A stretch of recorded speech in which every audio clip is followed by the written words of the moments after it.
after noticing dwarven footprints and things like that. You try to climb the wall, you rolled in that one, you fell down onto a pile of wood, took a little bit of damage, made a little bit of noise, but was able to swiftly run and jump behind some cover so that you would be able to observe if anyone came to investigate. And investigate they indeed did. There were three clearly Duergar individuals that came and looked around. They snooped all the way around the building before going back inside. Bit suspicious. At that point, Larry had already noticed the fire ongoing at the town hall, or in the center of town rather, and decided to start his own little fire. So Larry lit that building on fire and waited by the go ahead. Just a little bit.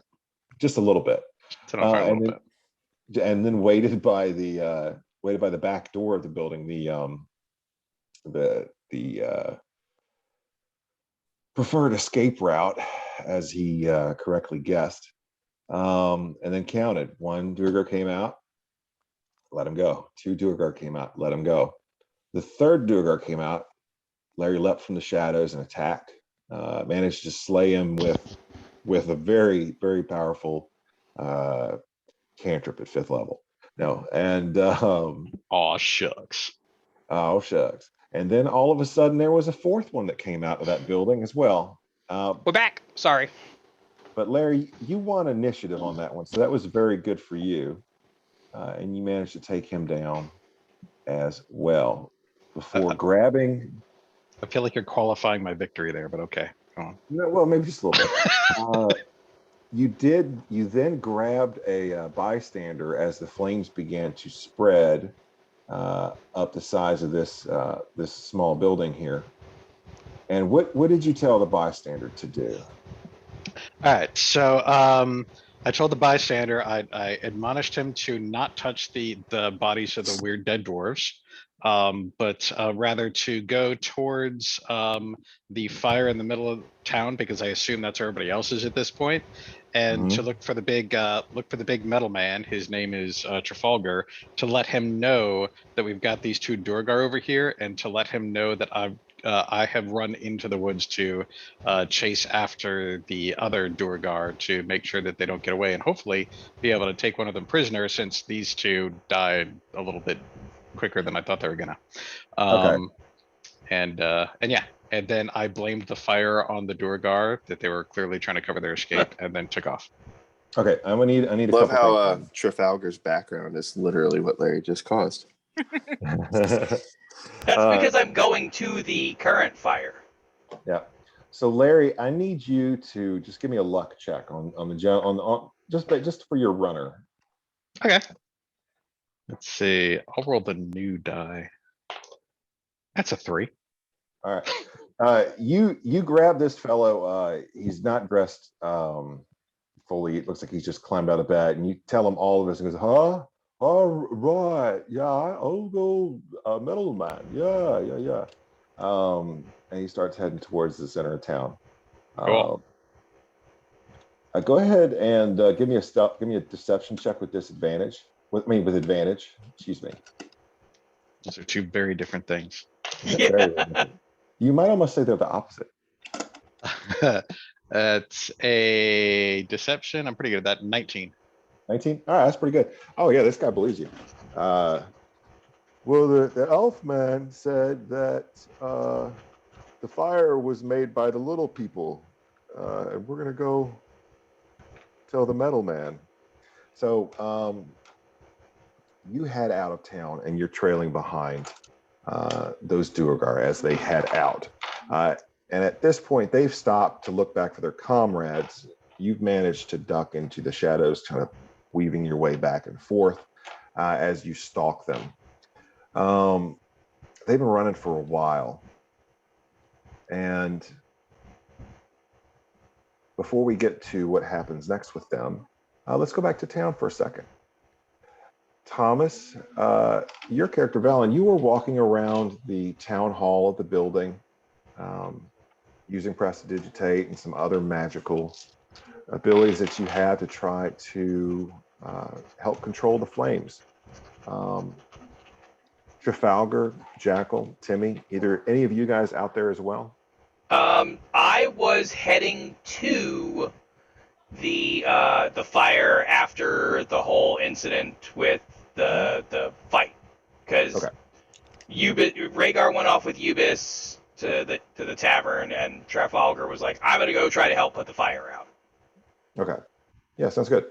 So Rhaegar and Ubis are heading back to the inn.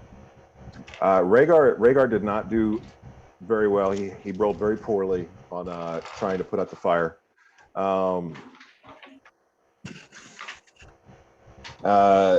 We're going to go ahead and send Timmy along with you. Jackal, what you doing? I was heading back towards the fire with everybody else. Okay, cool.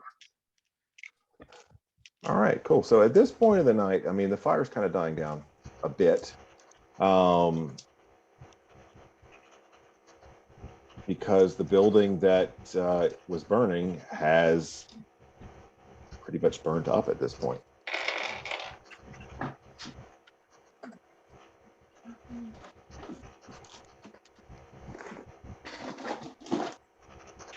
The fire that was burning has pretty much burnt that building up completely at this point.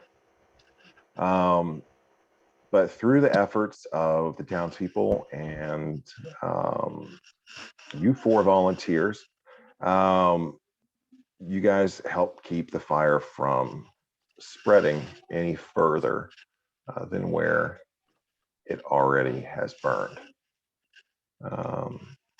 Give me perception checks. All right.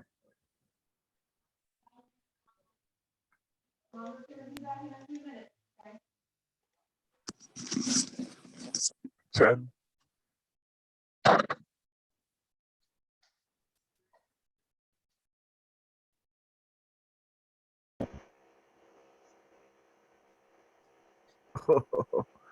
A 4.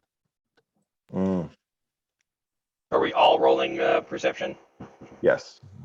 Let me grab a little thing here. 1 second. That's been sitting on the 1. 13 plus 4, 17. 17. The others don't notice this, Trafalgar, but you're looking around. And it's very strange. You don't see any of the town's militia officials. You guys have been here before. You know, this town has like 600 people. There should be like, you know, at least 20 or 30 people who are available at the very least. Are they all locked inside, hurt to a crisp? Good question. I will turn to Valen and I'll say, "You don't have that thaumaturgy thing, do you?" Have thaumaturgy what? I don't know. It's one of those cantrips that some of magic users have. No, I am sorry, my friend. All right, listen. We need to go door to door and start getting people to help with this fire because there's nobody here, and there should be a lot more people trying to put this fire out. Well, give me a second. Let me think. Unless you have a way to amplify your voice. I do not have what you say amplify voice, but I can I could shoot maybe firework into the sky. Yes, you do that. I'm gonna go start running around and knocking on doors. Because All the right. three of how many people are here, DM? So the town has about 600 people. You would know this. Mhm. I mean, there's you know, it's the middle of the night at this point, but there's still a couple hundred people here, but you don't see anyone here that is dressed in the livery of the town. You don't see Okay. militia. Where would they be located from here? You also don't see the speaker of the town. Okay. is there any place that the militia or town's guard would be located from here that we would? There is. Give me a history check for your previous time in town, and Ooh, I'm pretty good with history, and that was a 12. Yeah, 19. 19. You remember that the building here that's partially burnt next to the town hall, that building was one that was a barracks type building for the town armory and bunk barracks for the guardsmen. Okay. They're part-time. Jackal, go ahead and give me an investigation check with advantage. Ooh.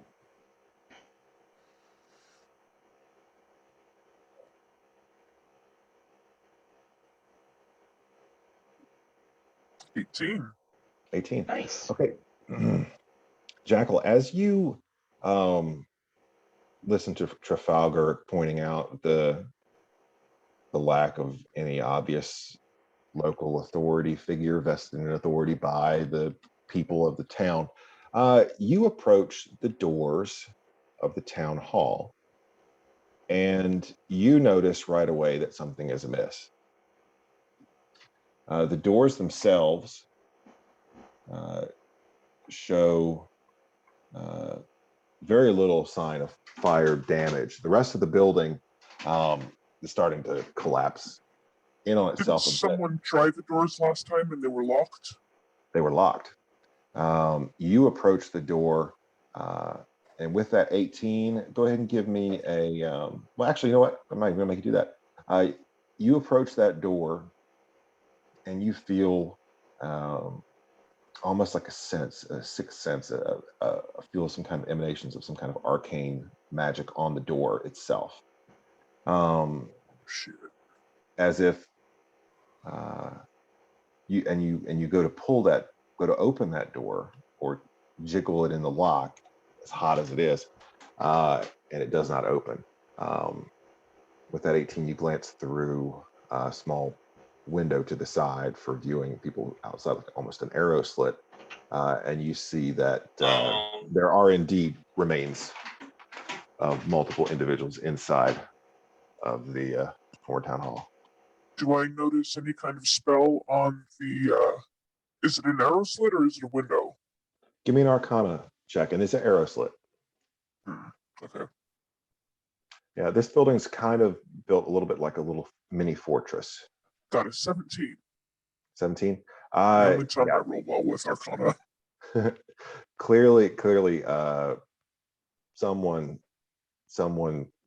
closed this door up tight to where no one can get out, and they were consumed in the fire, which may not have been magical itself, but you're very suspicious.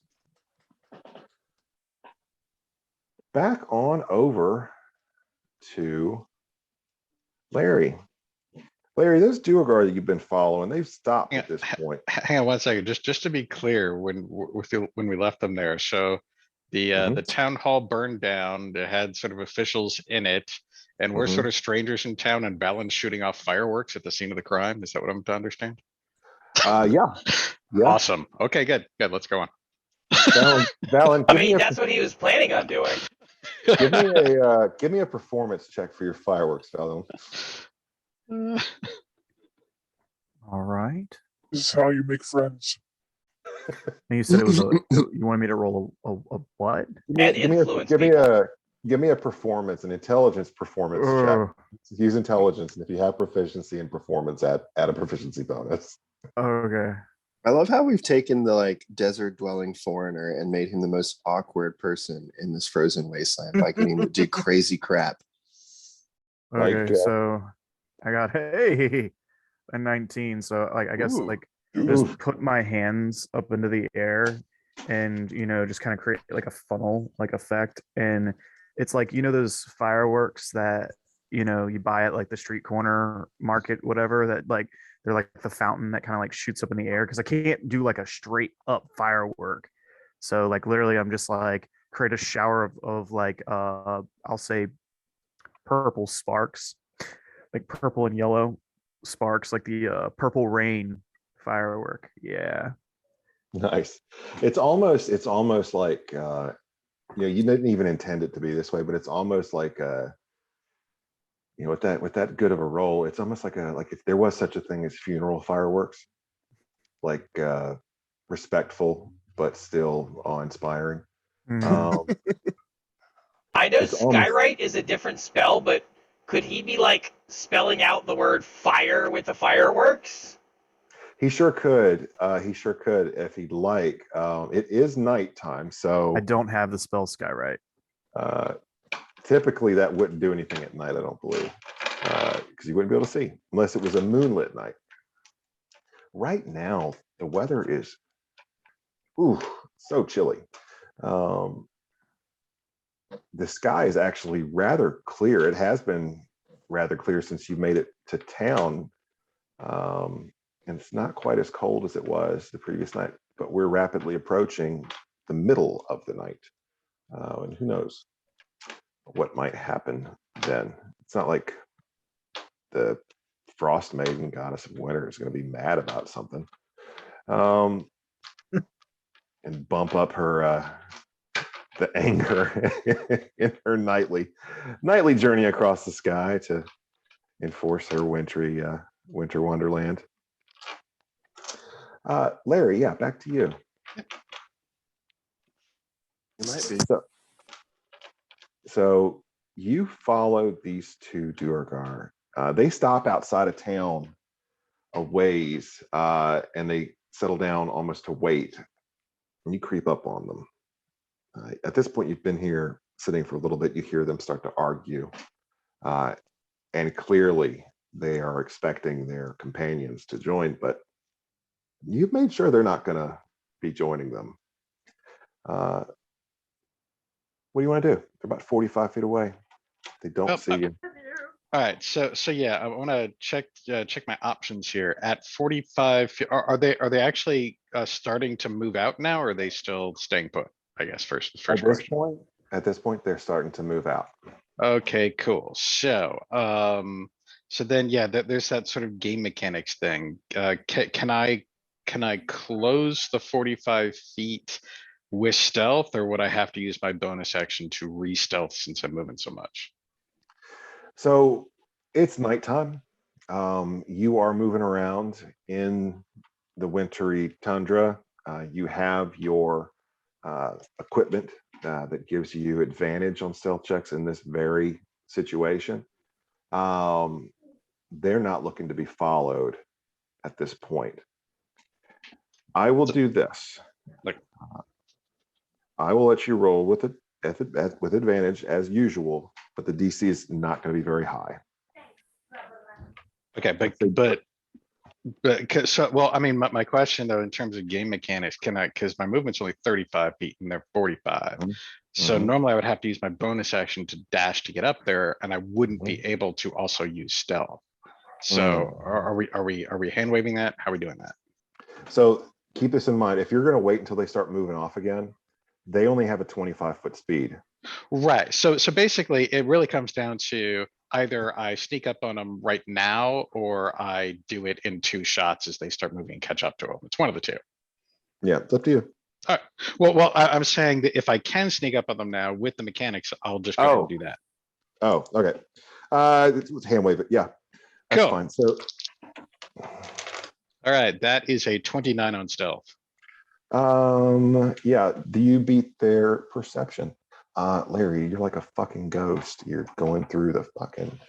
There's a little bit of mist on the ground. You crouch down so low, your head's just the only part sticking up like a damn icy, like a snow shark, like an elven snow shark. Yeah, like an elven snow shark. Yeah.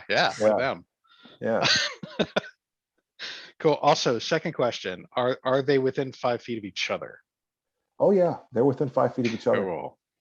All right. So if I can, I'm going to open negotiations with a green flame blade from stealth. Okay. Go ahead and give me an attack roll. Okay, so we're just okay. Cool. Okay. Oh, whoops. That's a natural 20. Okay, roll some damage. Oh crap. I'm trying to take one of them. Dang it. All right, hang on. It's trying to take one alive. This is all right. And let's see. Oh boy. Oh boy. All right, so that is going to be let's see, 10, 6, 19 plus 4, 23 slashing and 10 fire. Okay, so 33 points total. Yeah. Larry, as you lunge out of the shadows at this pair of Duergar, that beginning to take their walk back towards, you slash into one of them, puncture clearly. I mean, you fucking massacre this one, and carry through to pin your rapier against the one on the other side of him. You Okay. complete- Yeah, but I'm not done because Green Flame Blade has secondary damage. Yeah.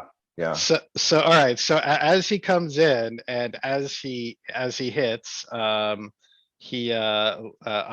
say, gentlemen, I would like to make my opening arguments. And in addition, like if I'm cleaving through to that guy, he also takes another 6 points of fire. Okay. As you say that, these are just little weenie guys. As you say that, the blast of the flame from your first person that you hit. Ooh, wait. I have to describe that too, because it's weird. All right. So, Yeah. and this is the first time he's used it. So, Okay. As he comes in and takes the swing, the little fae that kind of like are always kind of dancing around him sort of coil up around the blade and light up in this sort of like blue-green color and sort of and just exude heat. And the fire sort of licks out, and as it licks across the fae in sort of like weird fiery glee, kind of like spread out across and hit the guy next to him, and then fly back around and circle back and spin around Larry again. Yeah, and they are both fully dead at your feet. Are you serious? You may not have meant to kill both of them with a single blow and you spell, but there's not really non-lethal spell damage. So. Well, shit. Once again. Well, damn. All right. I guess I'll just, take a look around, make sure nobody saw that. And Give me a perception check, by the way. Oh, sure. That is a 25. Sorry, I hit mute too soon. Disadvantage, please. Oh, disadvantage. The other one is I rolled a 17 to 16, so that's only 24. Okay, there is no one out and about looking around at you. Now, I hate to, let's see, I hate to do this, but let's go ahead and jump. Let's jump, and I have to go see what's going on in the other room of this house. So let's go ahead and take a 5-minute break, you guys. Yeah. Sure.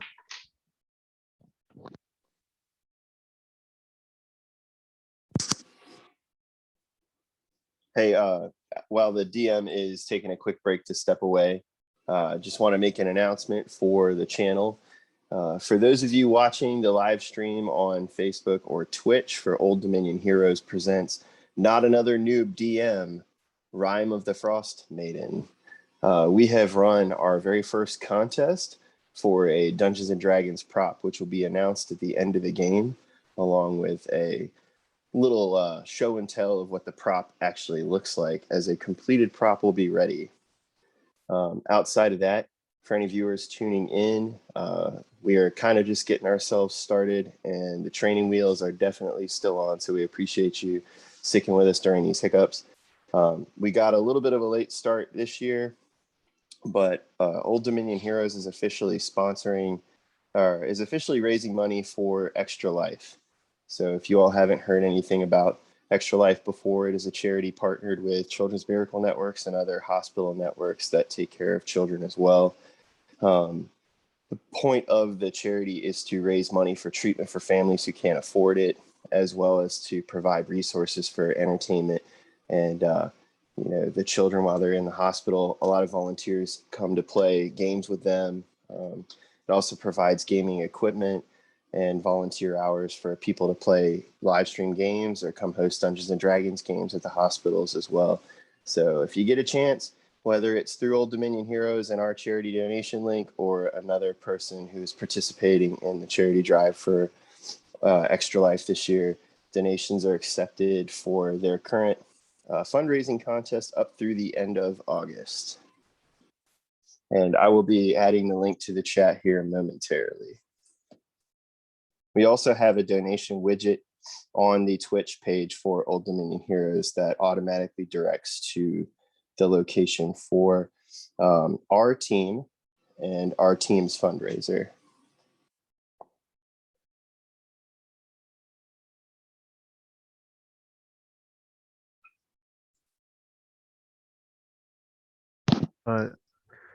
We'd just like to say thank you for those of you who are sticking with us and watching us. We really appreciate everything that you're willing to sit with us and experience this with us and have fun with us. My name is Thomas. The gentleman that was just talking is Ryan. Would anybody else like to say hey?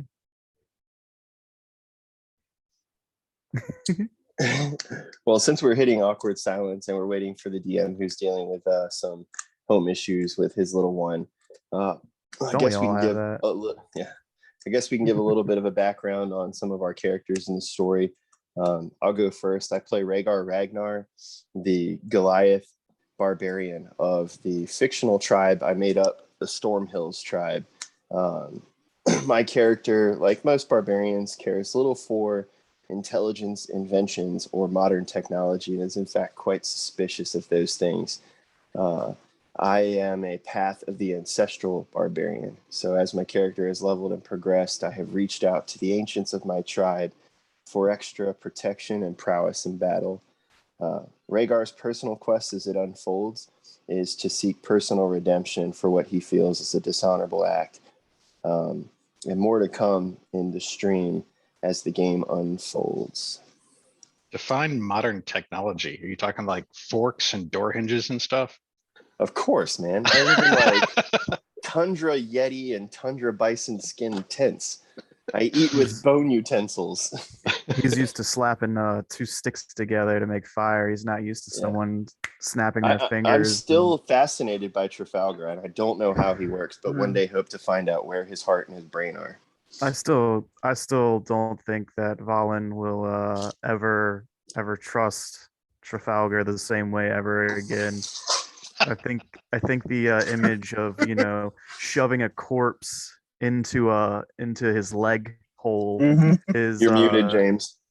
Is gonna always like haunt him for the next couple of nights, and probably here into the future. I mean, that had to be traumatic. Yeah. I mean, he was sitting on the ground, cowering in fear. Listen, when Valen finds out that the guy is a bad guy, his views will change again. Yeah, probably. Moral ambiguity of this game is so great. But he can't unexperience it. yeah, it's all context. That's fair. Yeah. Everything fell into place. That totally checks out. Because in Valen's mind, we're just walking down the street, we see a fire, we run. Next thing I know, you're screaming, "Valen, this way!" And he's like, "I'm coming, my friend." And just instantly starts bolting towards you. Next thing he knows, you're just like, whack, whack, whack, whack, whack. And he's like, what the guy? Yeah. no real reason or rhyme for your actions. And he just, because you've scratched his back so much and he trusts you, he's just like, okay, I'll help you. For Fallen. So, my daughter is now banned from taking baths. Oh no! Wait. by herself. Wait, who She's, wins that? She's gonna have to take showers from here on out, and Oh no! if she takes a bath, she's gonna have to do it with no toys in there, and it's just to get clean, no playtime. Oh, I understand. Oh, Man. dear. Probably about boy. 3 or 4 gallons of water on the floor in the bathroom. Oh, Not even loud either. Moses. Quiet, real quiet. Like she knew she was fucking up, and she did it anyways. Jesus Christ! Oh man. Woo. Mm. So DM, while you were away, we just made some quick announcements about the contest that we will be announcing the winners of at the end of the stream. And I will be showing the prizes, or prize rather, singular, because the other ones are not ready yet. And then we covered our Extra Life campaign for fundraising. I'll be right back. My kid is now having a moment. Gotta love those kids' moments.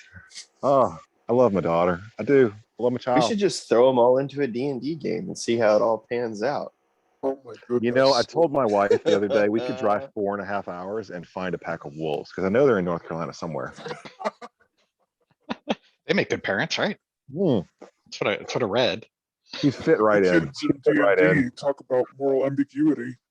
I mean, Tarzan had a pretty great life, and he was raised by monkeys. Yeah. Well, apes, rather. So that's how my day's going. Feel like it should be a meme. I should have taken a picture. It was like the kitchen flooded all over again. And this is why when you have kids, you need waterproof floors.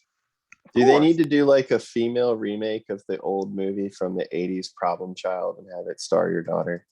Oh my They goodness. do. They do.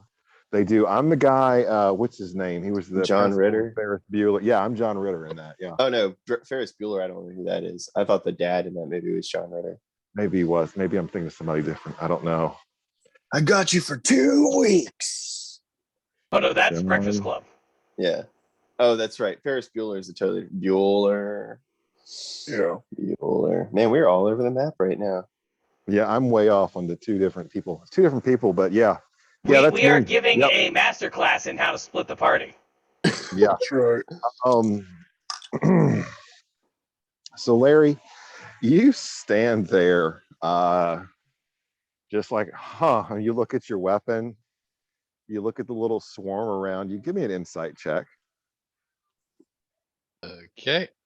That is average. I think that's my insight plus 5. So that's a 15. 15. Yeah, with 15. Oh man, your face swarm is they're giggling. Yeah. Y'all think this is funny? I was trying to take what I wanted to talk to him. Oh man. All right. You see that your face swarm condenses in front of you into a little hovering ball, and it blinks. It flashes green once. All right, that's cool. Well, I mean, if there's nobody around, I guess I'm gonna start rifling through their possessions then, and see what they got on them. I'm gonna look for anything that looks significant or valuable, and you know, get that off the bodies, and then take their packs that they had packed up, and whatever I find, I'll just throw it into one of the packs, and then I'll just take both packs back with me, I guess, since I can't Go talk to through their them. pockets and look for loose change. More or less, yeah, but or anything that looks significant, like anything that's got any sort of emblem on it, you know, like you know, any sort of, you know, pendant or ring or amulet or dagger with a funky looking pommel, or anything that looks like it might be significant that somebody smarter than me might be able to make some sense of. Yeah, you find that they have an interesting and eclectic set of gear. They obviously they're wearing very finely made cold weather gear. Their packs are composed almost like a mountaineer's pack.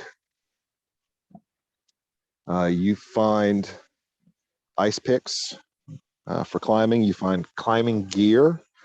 You find That all sounds heavy. I don't know. yeah, it does sound pretty heavy. You find quite a bit. You find a bit of gold.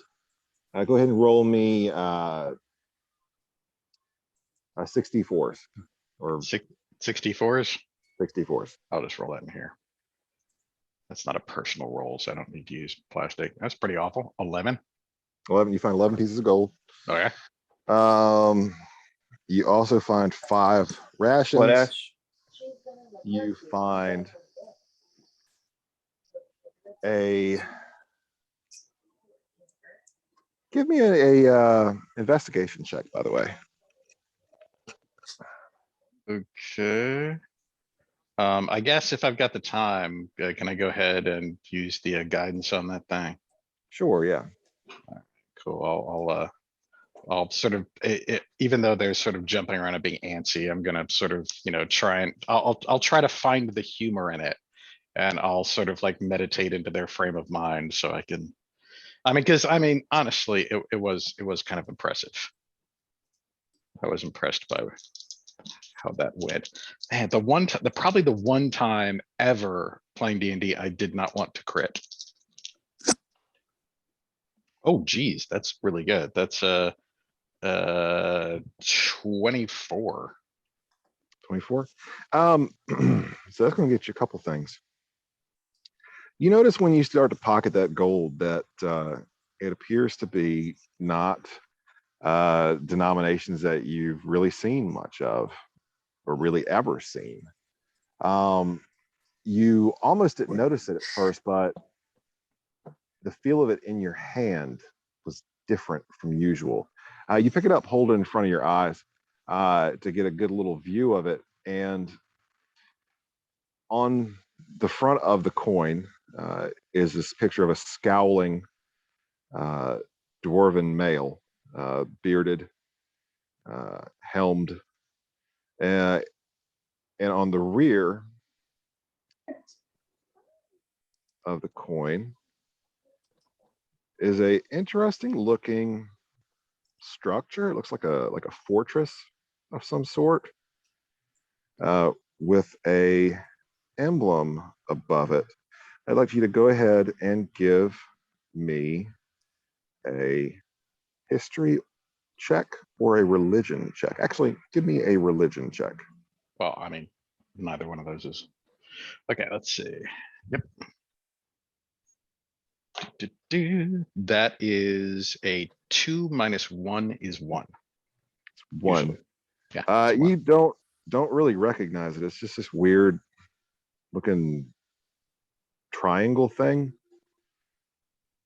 Like a couple of triangles. Yep. Well, like I said, basically, I'm just trying to look for anything that looks like it might be significant. I don't expect I'll know the significance. I just want to sort of, pack up what I can to bring it back so smart people can look at it. Yeah, that works. And you also find a small velvet bag with a ring inside of it that appears to be made out of cardolin. Huh? Okay.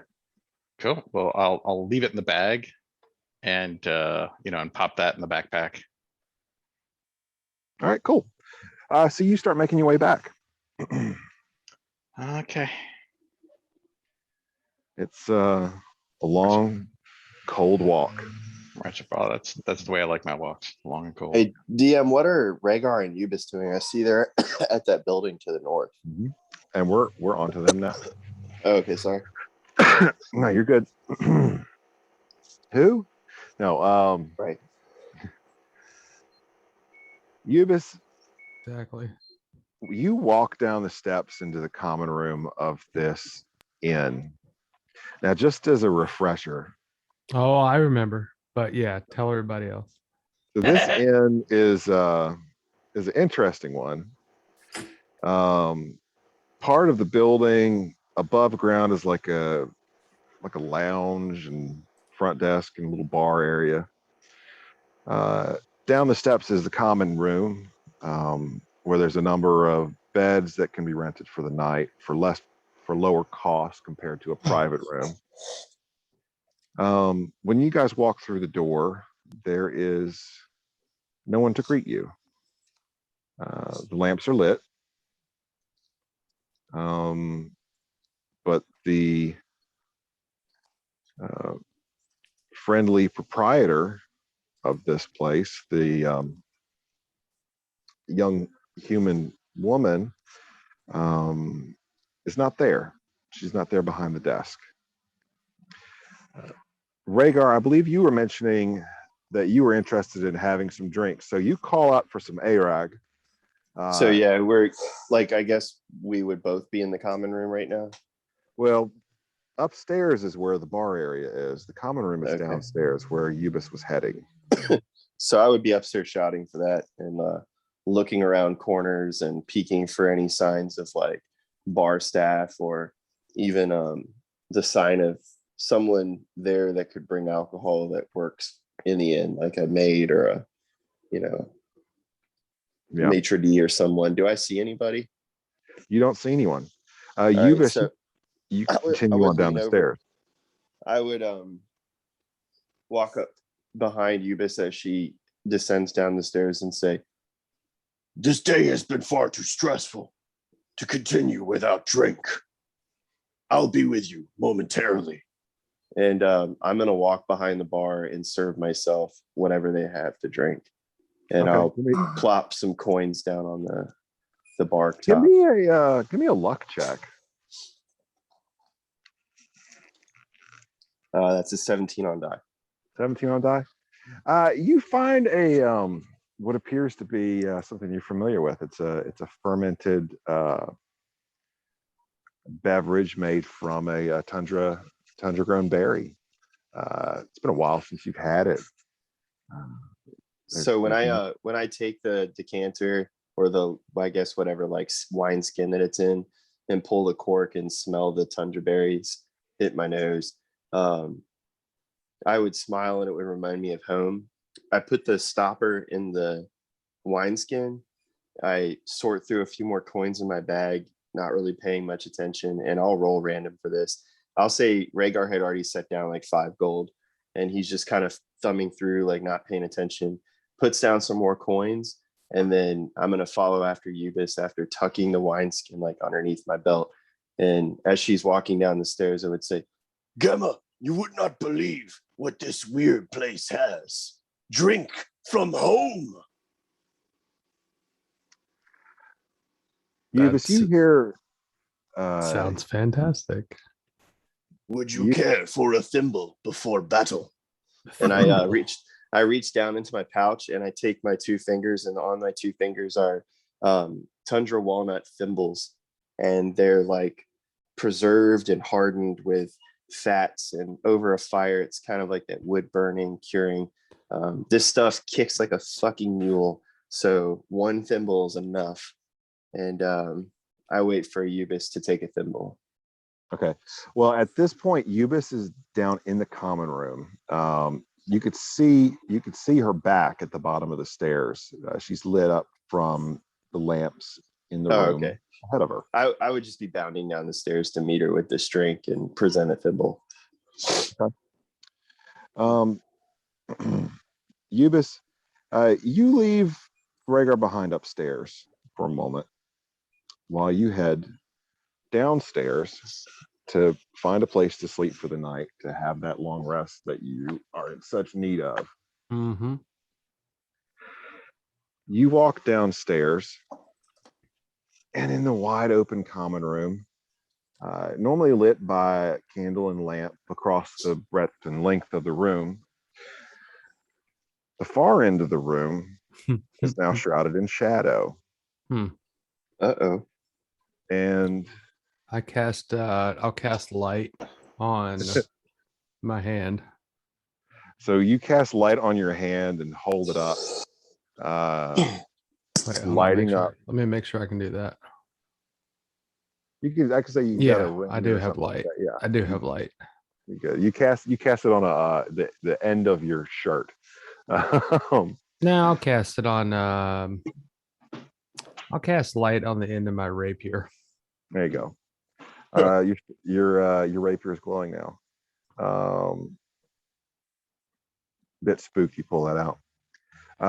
Eubis, you hear from the dark area of the room as you start to gesture and cast like cantrip. You hear a slow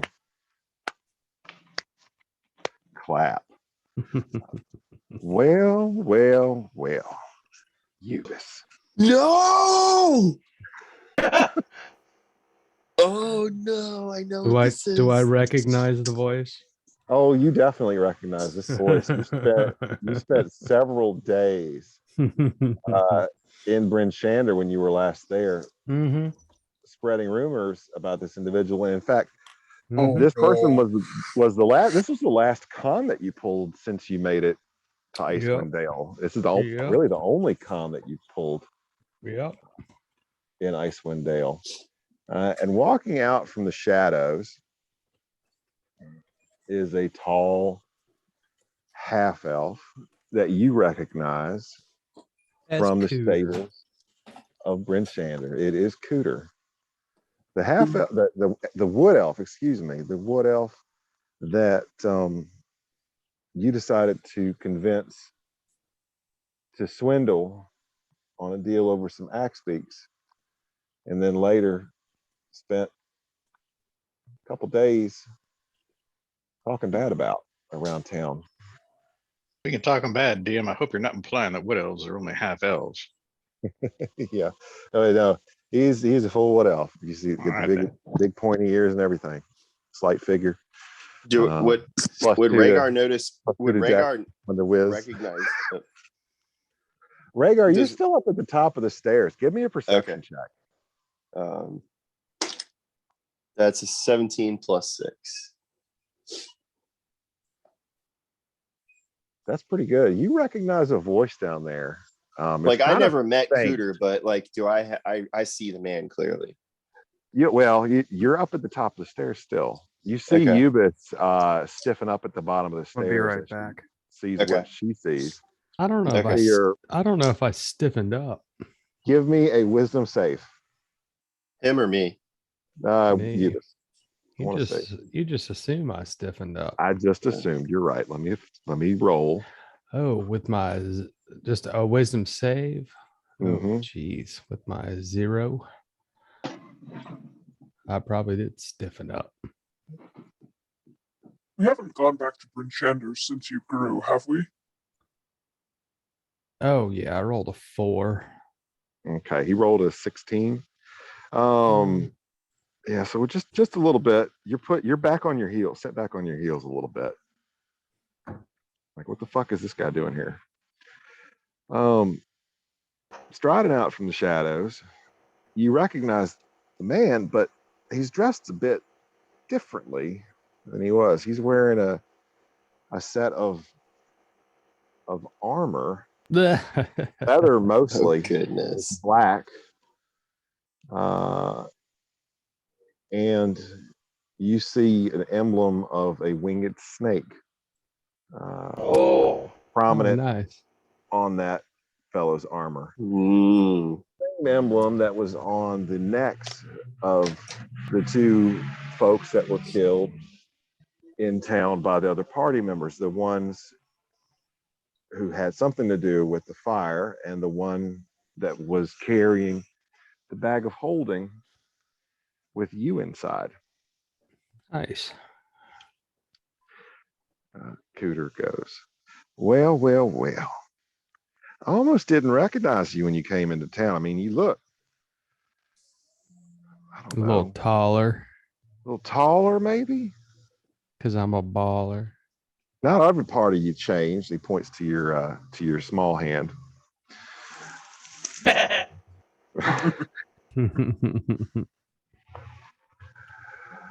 Well. I am just so happy to be joined by you this evening. Me and my friends. And he gestures with his arm, and a cover is taken off of a lantern. And you see two other humanoid figures, Hmm. a human and a half orc, standing off to the side. In the clutches of the human is the young woman that you recognize as the proprietor of this establishment. All right. Why don't we just sit down for a minute here? You know, I may have my grudge against you, but I'm here for a reason, Ubis. So Cooter stepped out into somewhat like a lighted area in the foyer of this hotel. Well, yeah, right about this time, Rhaegar, you make it down the stairs. You see a wood elf man that you don't necessarily recognize. I believe that you were running around town at that Yeah, point. I was fighting. I was in the fighting pits, so I never met Cooter. You actually. Oh have wait, met he bet Cooter. against me. He bet Oh against yeah, me. you know who he is. And he Okay. beat you. He beat you in a wrestling match. All right. So when I Fighting come pits. downstairs and I see him accosting Ubis or Yem, go ahead. You also know that I spent the entire week talking crap about him Um, because we gave him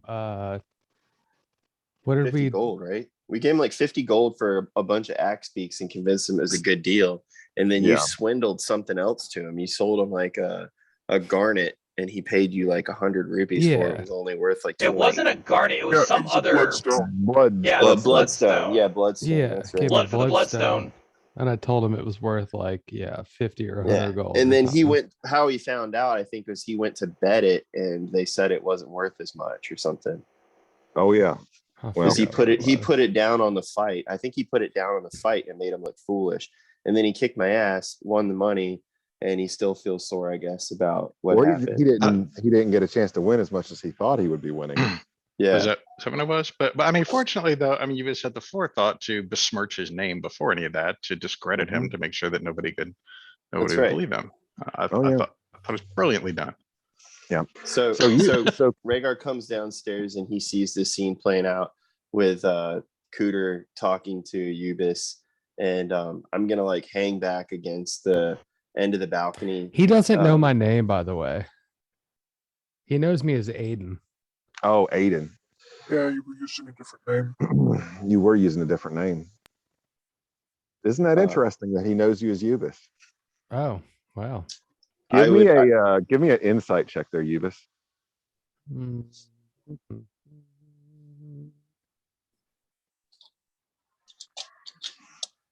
See, this is why I keep notes.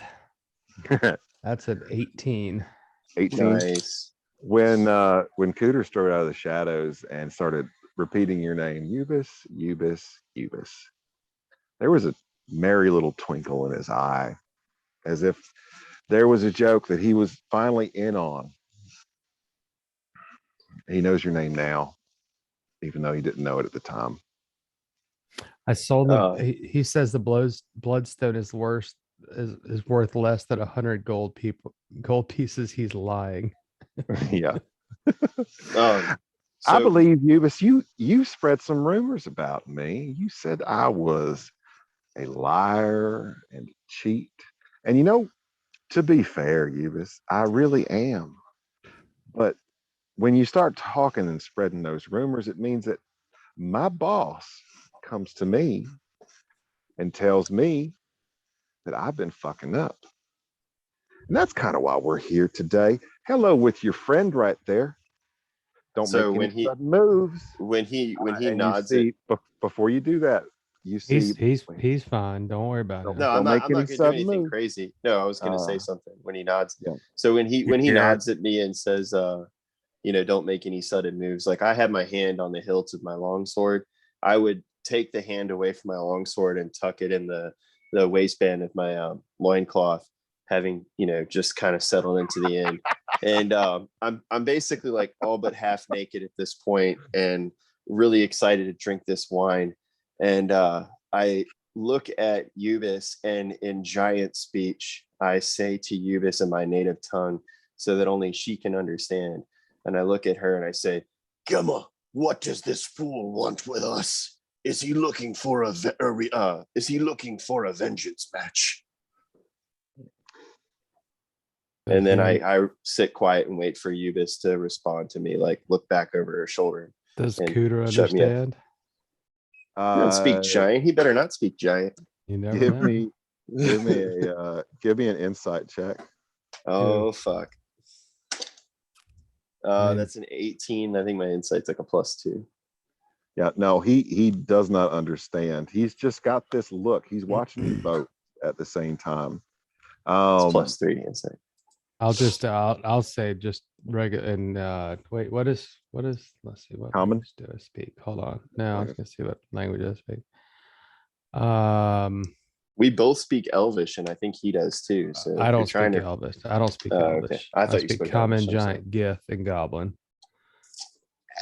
Why I speak Gith is weird, but I'll just look back at Rygar. I'll be like, it's all right, don't worry about it. Hey, how about some of that wine you got? Why don't you give us all some wine? So I walk forward and begrudgingly take the wineskin off my waist, and I reach down into my pouch and I produce like 3 or 4 more thimbles. And this is the first time y'all would have taken notice that Rhaegar has this just like random collection of wood-fired and finely lacquered nut hulls that are made for not only sewing and leatherworking as a traditional Goliath, but mostly for drinking. And so nut holes. Nut hulls, HULLS. So now I have my whole hand forward like this with the thimbles on each finger, and I thrust it forward in between Ubis and Cooter, and I say in common, "Let's drink." Finally lacquered nut holes is the word of the day. I think that's so great. Nut holes. Finally I'm still thinking about Rhaegar pausing for a second, sticking his hand in his loincloth like Al Bundy after a long day at work. That's Laying right. back on a couch. So It's Big Lebowski style. The dude abides. That's right. Mm. So I just go, Cooter, why don't we just look like civilized gentlemen? Let's sit here and have a drink, and we can talk out whatever problems we got. So I pour the rounds and I start passing thimbles around, and then I look at Cooter and I say, "A real man like you would drink too."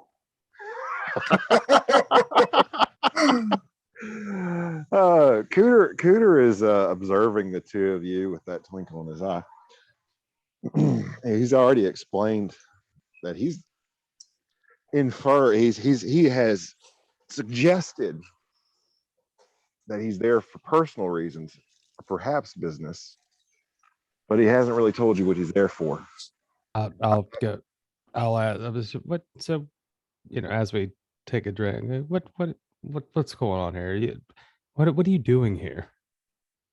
Well, you see, ever since you started talking all that shit over there in Bryn Shander, I had to leave town. I had to leave my business, both the ones that the authorities knew about and the ones that they did not.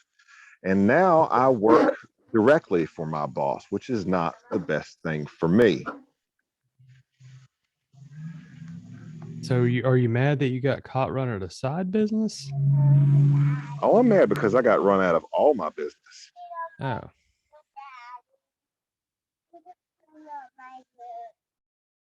Sweetie, that's good, sweetie. I'm glad you cleaned up your room. Sounds like a side business. Okay, I'm sorry. I'm sorry you didn't clean up everything. That's okay. You don't have to clean up everything every night. All right, go back in there. She trying to get back on your good side. No, you're not coming out here. Oh gosh, she dropped her shoe. Now she's got to get that up between the door and the door. Oh, she got it. Okay. I love my daughter. I really do. Some days though. Bless her heart. Bless her heart. Oh, yes. Bless her heart so much. Her heart is so blessed. Cooter looks at you and goes, All right. Well, no more of this theatrics. I just want to see how well you were able to be, whether you were able to be riled up. Apparently, I'm dealing with somebody that knows how to keep their cool. That's why I'm here. Listen, my boss sent me and the boys here to Tourmaline looking for you because we know what kind of connections you have. And we would like to make a deal with you. Now, my boss doesn't know that we're talking right now, and he won't know that we're talking right now because what we're talking about right now is I would like some restitution, something to make up for how you've done wrong to me. Now, When he says restitution, Rhaegar looks at Eubis and says, "Why does he want prostitution?" no, not prostitution, you big O. Restitution. I want to be paid back for what was mine that was lost because of this fool. Oh, Now, When he says fool, Rhaegar starts to kind of growl a little bit. He's like, easy, big man. hold on now. Hold on. Easy, big man. I lost my cool there for a second. "You will lose more than cool if you use foul words about Gemma again." Easy, big man. Cooter looks at you, Rhaegar, and he see an appraising look, and he goes, "All right then. All right. I'll cross my arms I'll keep and it keep it PG cool. for you. Here's the deal. These fellers here," and he points to the two with him. They work right for me. They're loyal to me. We can say anything we want in front of them. It don't matter. Boys, show them your tongues. And you see both of them open their mouths like a ah kind of thing. Give me investigation checks. That's going to be a 12. 12. Just straight investigation. Mm-hmm. Shoot, hit the wrong one. Am I hitting the number? Oh, there it is.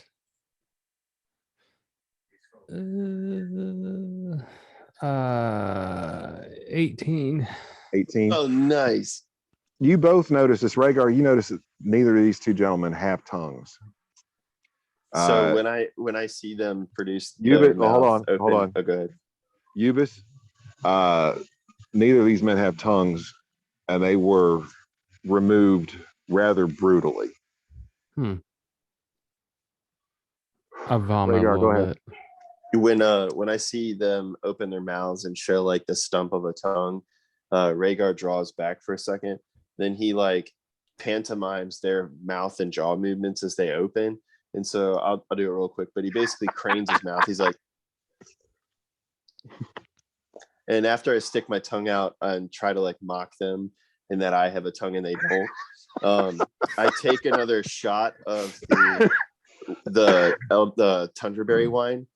And once I tip it all the way back, I inspect the tundra berry thumble, stick my tongue way out, and put the nut hole on my tongue and just draw it into my mouth and chomp it and swallow the shot glass. Okay, you fucking maniac. You do all this. Wait, Roll you're me putting an the what on the what intimidation. now? He put I the put the nut hole on my his tongue. tongue. Why do you put the nut tongue holes on on your nut tongue, hole. man? That's weird. I can only hear Finally, that the Max one caught way. What, Nora? Are you on the phone? Yes.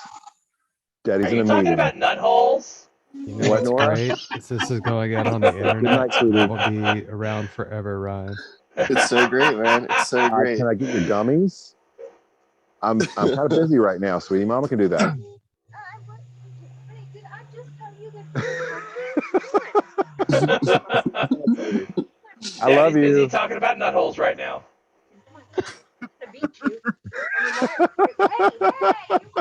They're racing. She didn't say she was going to beat her literally. They really are racing. They really are That's racing. on that's on the internet forever. All the internet. You're gonna have to Get rid earn of those it. gummy bears. Winner gets gummy bears. Loser gets gummy bears too. Hey, All right. we're a trophy generation. Roll me an intimidation check there, Rhaegar. Hell yeah, my one good skill. That's gonna be a 15. 15. That's pretty good. Yeah. Man. You see a measure of respect from these two hooligans, these two thugs in front of you. It's like a haka, like I'm doing the sizing them up. A Goliath version of a hawk. It would be terrifying. And I just look at him. I go, just cut to the chase. What do you want? Cooter goes, all right. I'm Fine. exhausted. It's been a horrendous day. Fine. Listen, my boss sent us here to grab you, to bring them back to him for some kind of bullshit having to do with them folks that you know. Apparently, y'all know some of the same folks. Apparently. Anyways, I'm done listening to his dumb ass. What I want to know is if you're willing to make a bit of a deal here. You see, it wasn't me that locked all them people inside of that there town hall and fired that sumbitch up. It wasn't me that tried to grab you off the street. You and me, we got our history. I'm willing to put bygones because I'm a businessman. I'm here to tell you that I don't want to hear no more shit been talking about me. And I want to make a deal with you because you seem like kind of a capable individual. And you certainly seem to have that in your group in spades. Do I know who he's talking about when he says the people that we know? Is that an insight check? Cooter looks at you and goes, the people that we know. I do. The people that you know specifically, the ones that we know that don't know that we know. But when he keeps saying that, Rhaegar dumbly responds, "What? The Storm Hills tribe? You know them, we know them. Get to it." Yeah, big fella, Storm Hills tribe. And he looks back at you and he makes a little symbol with his hand. You Since recognize I can't the see symbol. your camera, I don't know what symbol you're making at me. It's a middle finger. No. Oh Lord. he makes a little symbol. He makes a little symbol with his hand, Ubis, that you recognize from a specific snap. Which Are would any of be- his fingers These any folks. of his fingers like sticking up in any I'm kind sorry, of what? direction? What was the symbol? Hang on 1 second. Baby girl, what you doing? All right, I love you. Good night, sweetie. Go on. I'm gonna go night. I can't go to Mimi's bed. Hang on, sorry, y'all. Yeah, no problem. Now we know what tone to use with Jason when he's doing something we don't like. I don't. Either that or that will lead to a TPK. I'm gonna go night my own bed. All right, I'm gonna check something while this is going on.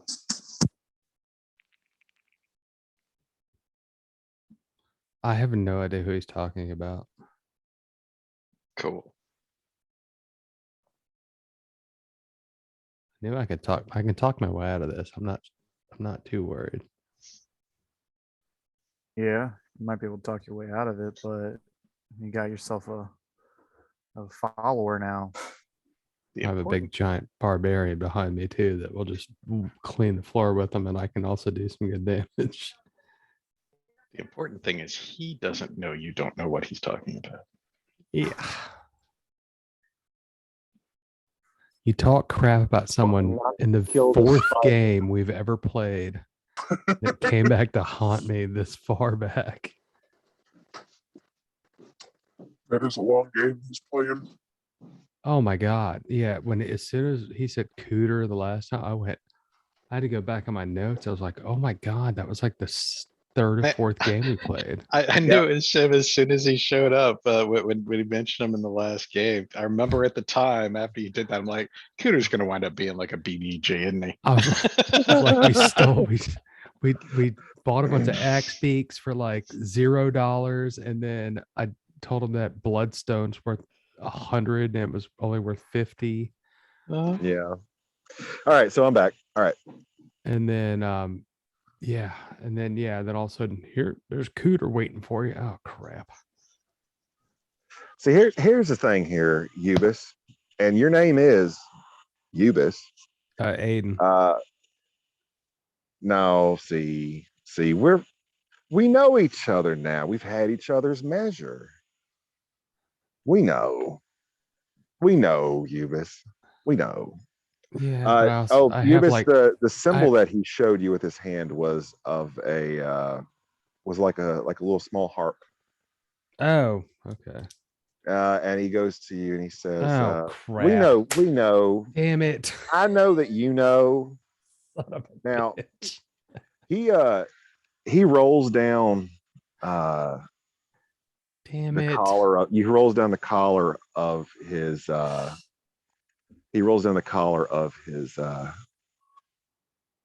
gear, his armor, his neck, and you see prominently a winged serpent there tattooed. Yeah, damn it. Is it all starting to become clear now, Ubis? What you've gotten yourself into? How's Beldora doing? Well, that's what we kind of. Well, I mean, all right. Well, you could bring her up. That's fine with me. As far as I know, she's doing all right. I haven't seen her in forever. I haven't sent her a message in forever. She probably wants to know where you are, but Beldora isn't why I'm here. Oh. Matter of fact, I have a good thing going with her. I don't fuck with her, and she don't fuck with me. Well, then you shouldn't fuck with me alone. either. What I have a question for you about is rather than, let me just tell you, you really screwed me over good. I had to leave everything I've been building up for years behind. What I'd like for your help with is my boss. You may know this feller. He's the speaker of this town, next town over. Nerth Maxidenour. Okay. See, him and his buddy Scath. See, I'm tired of listening and doing all that. I'm done. And the boys, we're done too. And when he says that, they shove the proprietress of this establishment severed to the floor. We're done. Walking away. We just want to be, even Stevens. All right. How about this? So what do you want me to do? I just, I'm not asking you to assassinate my boss and my boys. And you see silent laughter. I'm not asking you to prop me up. I'm not asking you to do any of that. Only thing I'm gonna ask you to do is when y'all's group leaves this town, y'all take a walk through Targos. Take a look around. That'll draw them out. And then I'll be able to do what I need to do. If you know All what right. All right. How about this? We can definitely do that. Right. And he holds out his hand to shake.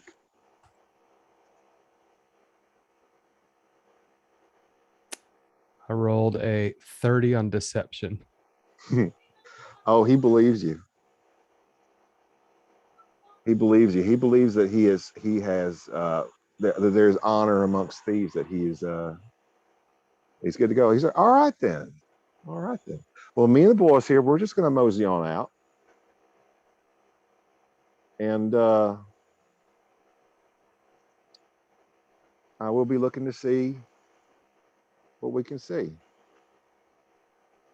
All right. All right. I think we made ourselves a good deal.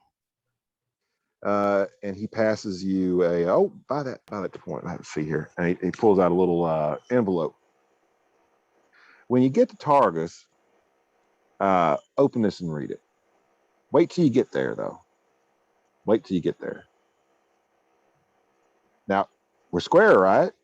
I think this will make a square. You're willing to do this for me, right? You know it. All right. We're friends now. See?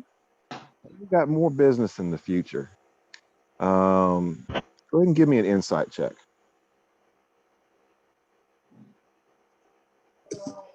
What? Yeah, give me just 2 seconds to shave that off real quick. That was good. 12. 12? Ring of spell storing. He's probably not going to double Surprise. cross you. Probably not going to double cross you. Well, man, I rolled a 30 on deceptions. So Yeah, I mean, he thinks you're in. So he leaves. The young woman there, Ubis, you watch as Cooter walks away and goes up the stairs.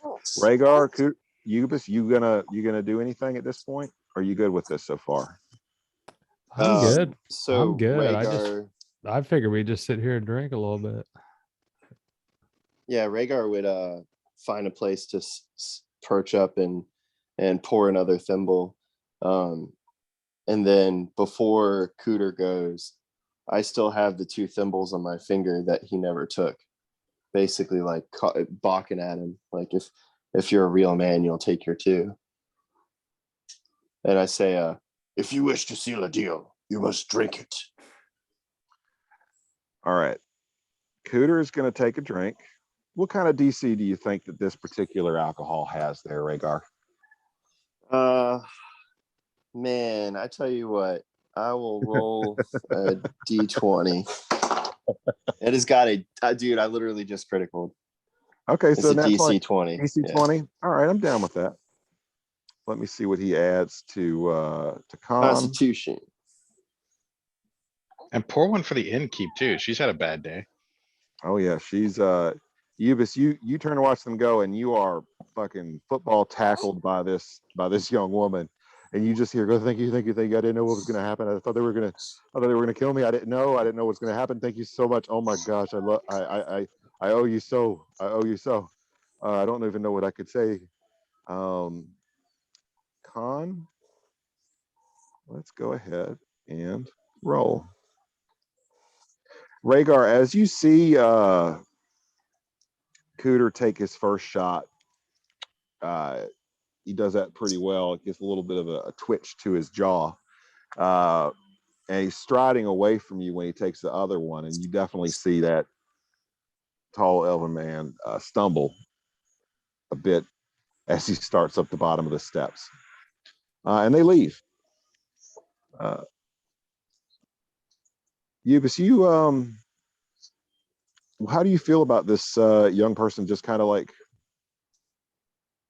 profusely thanking you and everything? Like you saved their life. I mean, it's uncomfortable, I guess. But I guess I'll just give her a big hug or something. I don't know. It seems weird. All right. I mean, it's Ubis gives a very awkward hug. Just seems odd. I like try and sit her in a chair or something. Sort of pats her on the head. There. Kind of like put her in a chair and set her down. Okay. She tells you, I thank you so much. I don't even know what to say. I don't know. Here, yeah. Here, take this. She pulls out a chain around her neck. And hanging from that chain is a small uh,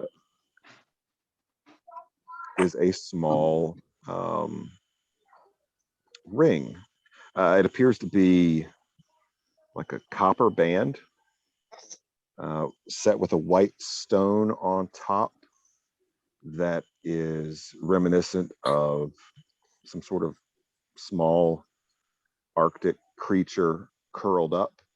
And the inner surface of the ring is actually covered with a bit of insulating fur, almost like a fleece jacket, if you will. It looks like that. There it is in the chat.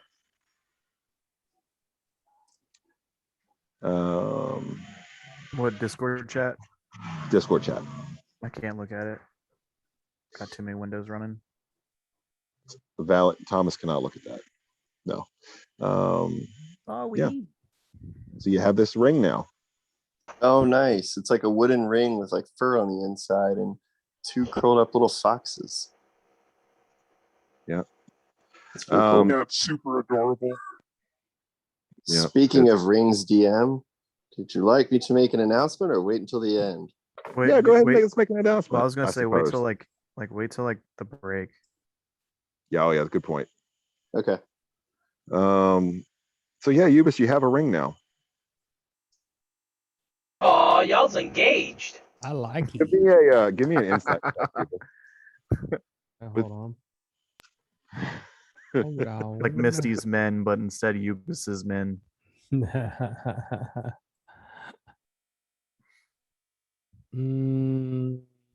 Yeah, not good. 12. 12, that's not bad. 12 is not bad. A two, and Ubis would have thought this young woman is trying to propose to her. No, it's seems to be a treasured possession. I would hope so. Yeah. Just kind of saved her life. Mm-hmm. Mm-hmm. What do you want to do? You and Rhaegar there alone drinking. Yeah, and then I need to go to bed. Like for real, need to go to bed. Okay. Like in the game. All right, Ubis. I'm gonna prides take two himself- more shots and go to bed. All right, Ubis, give me a Constitution saving throw. All right. How many shots did you take? This will be like 3 shots. I think. Okay. Augustus, come here. Come here, Augustus. Con says. I think this will be like my third shot.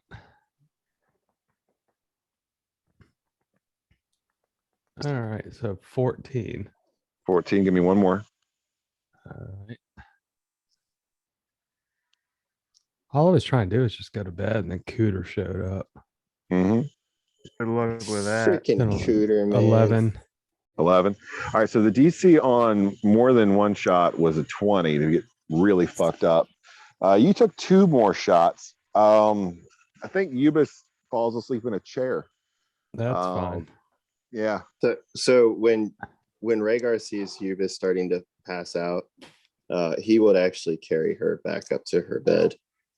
And then after I make sure that she's not stirring and she's actually asleep, I would go back out to the main lobby area where I guess the person we saved was like one of the people that worked at the inn, right? Yeah, she's the young lady that takes care of the inn. She's right, the so- bartender / bellhop / I would look around for her quietly so as not to disturb Ubis or any of the other guests. And do I see her?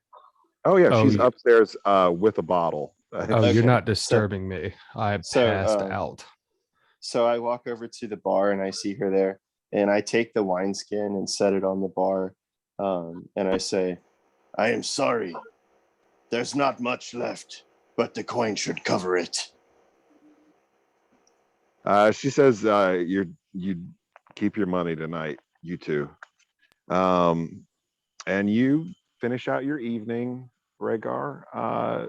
Well, I was drinking gonna. with the person there. Yeah, or what would you like to do? I was gonna tell her. I was gonna say, ask her if she could keep an eye on my friend for a little bit, and then I'm not going to go far, but I definitely want to make like a circle around like maybe a block or two, and keeping the inn in eye shot, seeing as how Rhaegar's so bad at urban navigation. I definitely don't want to get lost again. So essentially, I'd probably go, just out a little bit, maybe 200 yards from the place in all directions, and kind of peek around to see if I could see any signs of my friends. And if I don't see them, then I would return and go to bed. Okay. Let's head back to the rest of the group. Trafalgar, Jackal, Valen. You guys are still there at the town hall area. At this point, the proprietor of the hardware store has kind of come out to kind of get people going in the right direction here to start clearing away debris, checking for survivors. There are none. You guys have been here in the center of the town. It appears that there are about 20, 25 bodies there within the burnt out husk of the town hall. And around one of them's neck was the hanging symbol of the speaker of the town of Tourmaline. Man, good thing we all rushed to the fire to put it out instead of chasing a bunch of squirrels all over the town first. Well, this isn't going to be good.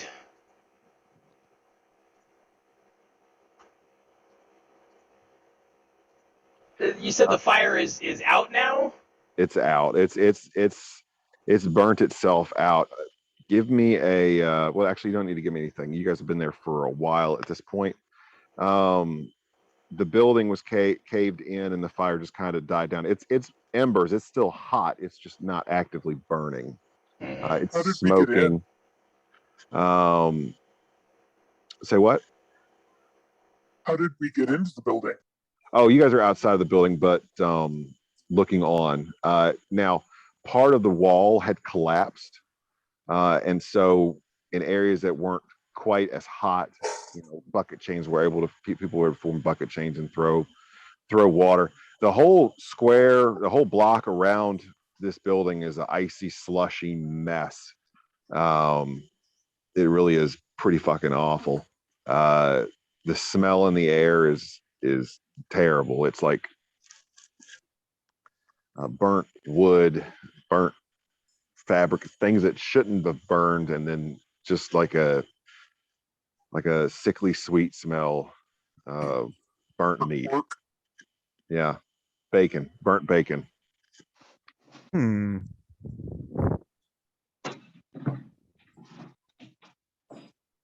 Well, it's a good thing I can turn off my sense of smell.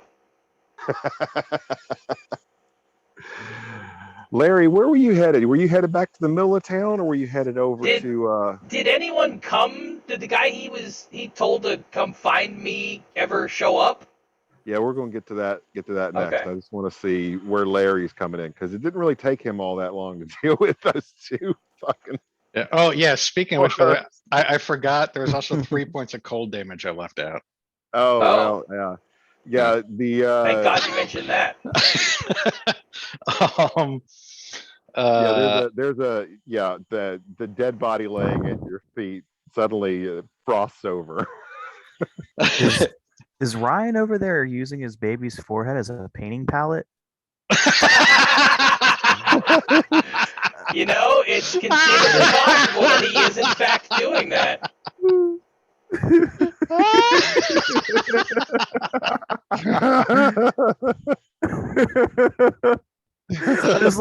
I'm listening and I'm like looking over and I'm like, wait. Oh yes. Yeah, right, yeah. so I mean, yeah, I'm just heading back. right. I'm gonna say at a comfortable lope. I am heading back because I've got the 2 backpacks on with all their crap in it, and I just want to get back there, because I don't want to miss any of the fun. Okay, But, cool. yeah. Are you heading back to town center or to the inn? Where you headed? Yeah, I'd be headed to wherever that fire was before. Okay, cool. So you're headed and- that way. You still have my fire going there, by the way. We put that out. Okay, Just well, I'll put that. Hey I don't know. man, Larry has We to feel didn't like he start the fire. accomplished something this game. We didn't start the fire. Yeah. It was always burning since Mhm. Tourmaline's It's been been- turning. Tourmaline's been turning.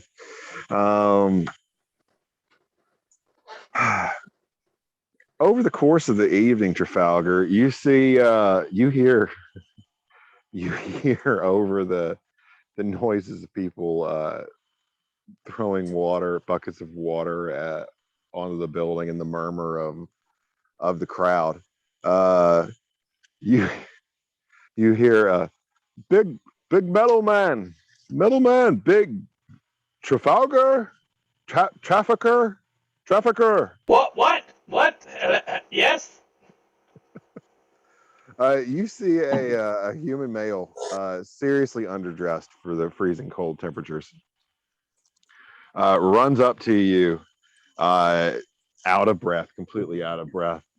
Once you wave him down, he stops, bends over with his hands on his knees, just huffing and puffing.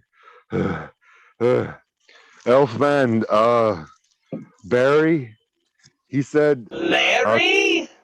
No, Barry, definitely Barry. He said, come tell you. Your friend Barry. He said, come tell you. There was fire at warehouse, abandoned warehouse. And he said, come tell you that he found dwarfs, gray dwarf, or maybe blue, no, gray dwarf, and he was following. But come look, there was bodies to look at. You like looking Oh at yes, bodies? that's what I want to spend my evening doing, looking at bodies. Actually, now that you mention that, I guess since it's on the way, Larry will stop off and check on the bodies Okay. to see if anybody showed up. I mean, it's right on the way. There's a small crowd of people looking on at amazement. People know, there's regular dwarves, and then there's the dwarves that the people on the surface think are crazy and cruel and mean, that live under the surface in the Underdark. People know or at least have heard of a Duergar. So they're like standing back, like, look at them. Why are they here? What is the deal? Why are they out of the Underdark? So I'm sorry, who's seeing that? Are you saying Larry's already gotten back there? Well, this is what you're going to be hearing. I don't know if he's already gotten okay. back there or not. Gotcha. How far outside of town did he make it? I don't know. You I don't tell know. me. We'll see. So Trafalgar, you hear all this story by this gentleman here. Timmy, you're there as well. You guys have been able to, assist with the townsfolk and kind of keeping the fire from spreading. The fire has died down quite a bit now because there's not really much left of the town hall or the barracks attached to it left to burn. There are a number of bodies inside because the doors had been somehow shut and locked shut through some sort of magic, perhaps. You can assume before the building was set aflame. So Trafalgar, you've been told this. The rest of you guys are there too. Larry found some Duergar in town, and he's pursuing them. And there was another fire. What do you guys do? Well, I don't think there's much that we can do here, friends. Shall we go investigate what Larry was talking about? I kind of want to see if there's another entrance to the building or another way to get in. Okay. I went inside. Jackal, you can stay. You can hang out. Yes, let's split the party even further. So Valen and Trafalgar start heading towards the abandoned warehouse. Does Valen want to be alone with Trafalgar right now? That's a good question, Valen. So here's the thing. Okay, He's willing to be alone, but maintaining social distancing.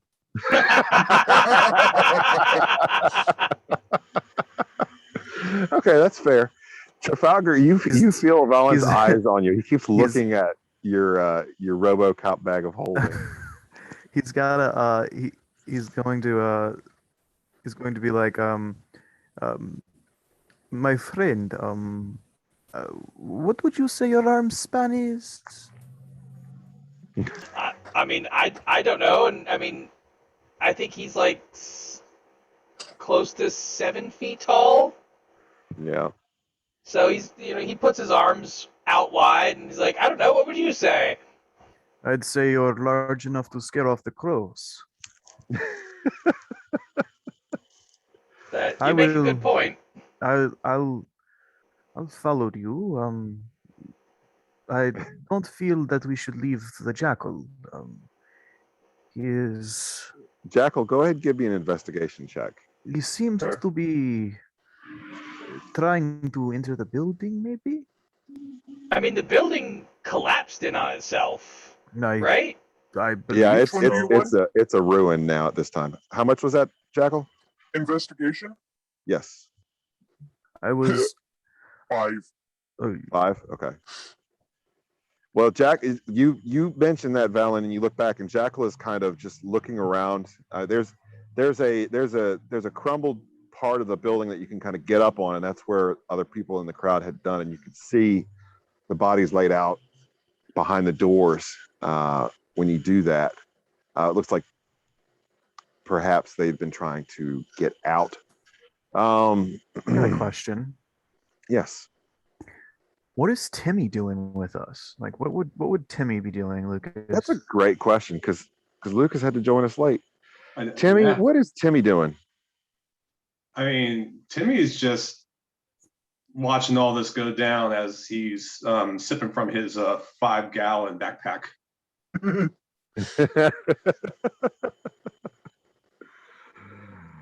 Love how you gave him a camel pack of alcohol. I'm just worried that my satyr is not getting enough. Yeah, your satyr, has been drinking that alchemy jug. So, I mean, you guys might as well just slap a nipple on that thing. 'Cause that's going to be pretty good. That's going to be pretty good for quite a bit of time. So Timmy's like, I'm just here, man. I'm drinking. Are you feeling all right, my friend? He'd look at Timmy. Yeah, I mean, like, help me help you. Like, is there something you need from me right now? Well, my question would be, did you see anything strange? And then I'd like, with my eyes, like, you'd see me be like, I mean, we've seen some really strange things the last few months here. anyone running from the scene of the crime or anything of that nature? I mean, the occasional screaming of the women and children, but that's about it. Fair enough. Fair enough. I'll like lightly lean over Trafalgar's and be like, I think you're in the clear.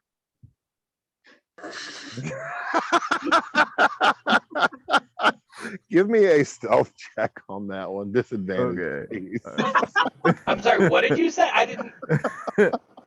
He thinks you're in the clear.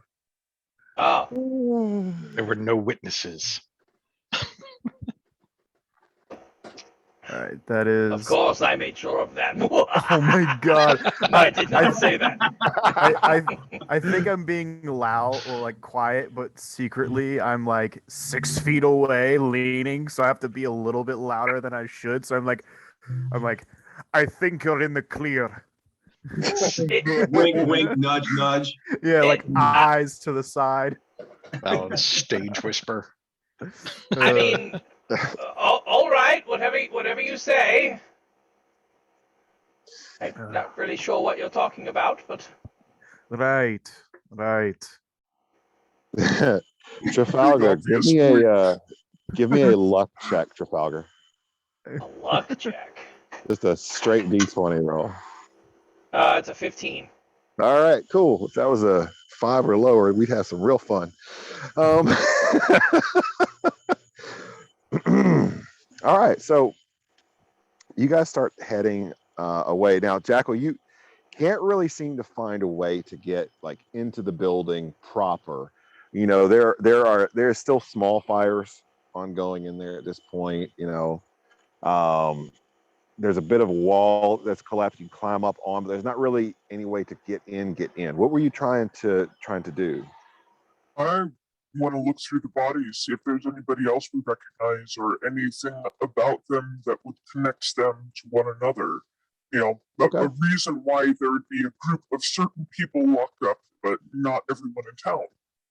Okay, so looking over the crumbled wall at this group of now sadly deceased individuals, you do see the prominent, shining, still even after burning in a fire, amulet signifying the speaker of the town. Several of the other,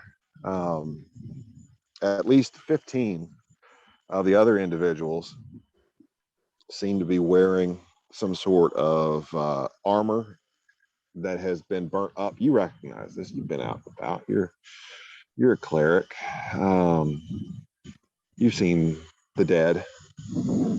What happens in this kind of a situation, even.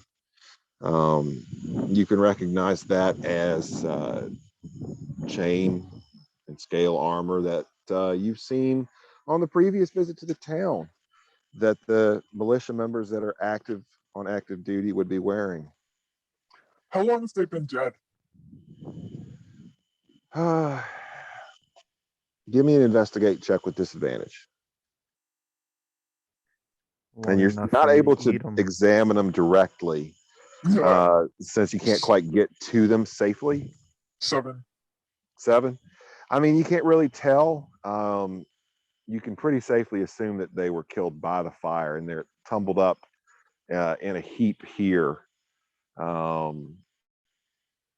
the door. Presumably they were trying to get out, but you can't really tell whether something was done to the group before the fire. The fire was set to cover it up. The bodies were burned. Maybe it was a fire. Maybe it was something else. Don't know. So I can't bring them back from the dead. It's been a while. It's been more than a minute. Yeah. Yeah. I mean, unless you have Raise Dead, but even that, I think. I don't know if I don't know, Raise Dead might work. Speak with the dead? Does she have Speak with the Dead? Do you have Speak with the Dead? Look at. I think I have it, but I don't think I have it prepared. Okay. No, I don't have it prepared. And Raise Dead, I believe that's 4th level, so you won't get that till 7th. So okay. Now you will know that Speak with Dead is something you don't have to necessarily cast right away. Yeah, isn't it a ritual? It's a ritual. It's also you could cast it once you prepare it the next day. There just has to be enough left of a corpse to be able to speak. Okay. And the corpses probably aren't going anywhere. I don't think they have a busy schedule tomorrow or anything. So no Let's hope rush. not. Yeah. So were you gonna follow Trafalgar and Timmy and Valen back towards where Larry was? I'll be kind of disappointed and dragging my feet as I follow, because I really wanted to get in there and look at the dead bodies for reasons. Yeah.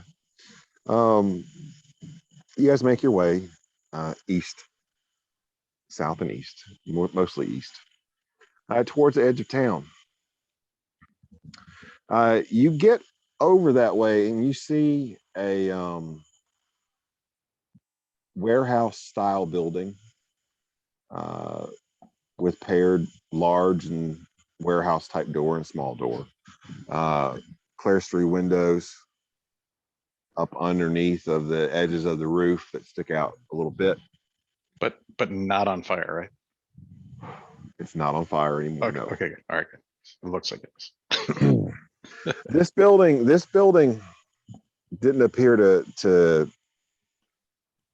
burn quite as quick, perhaps, as the town hall, which is strange because this one is mostly wood, and the town hall was, at least the first floor, mostly stone. But anyways, part of the building is blackened from flame. It looks like there may have been a small fire on the end of the building that had the residents were able to put out. You guys make your way around the building towards the back door, and you see a small crowd of townsfolk gathered around two new dead bodies on the ground.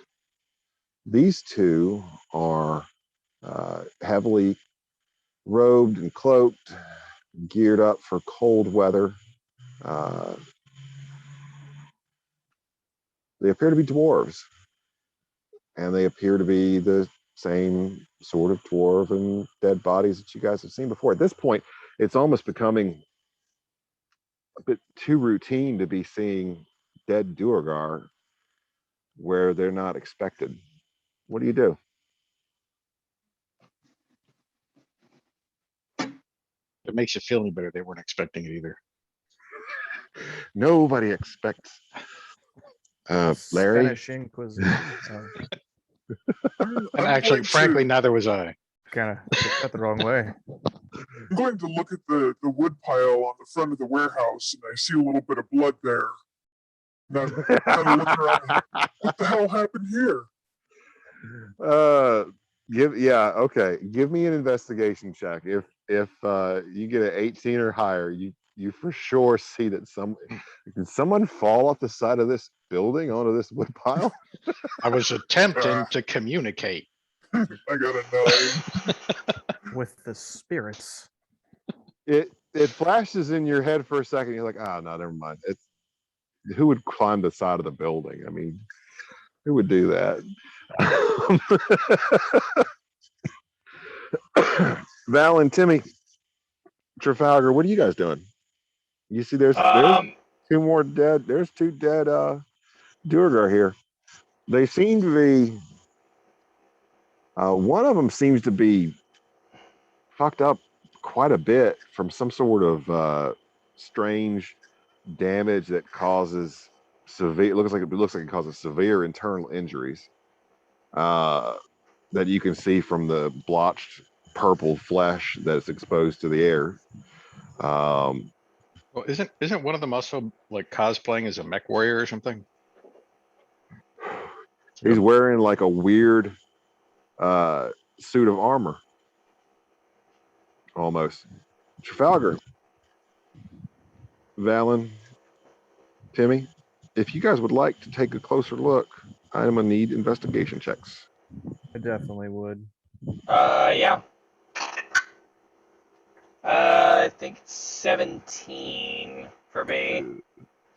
10 plus 14 7. for me. Right. That's 18. 18. All right. Yeah, you guys step forward. Nothing to see here. Nothing to see here. We're professionals. Can I roll a knowledge arcana? Yes, you can.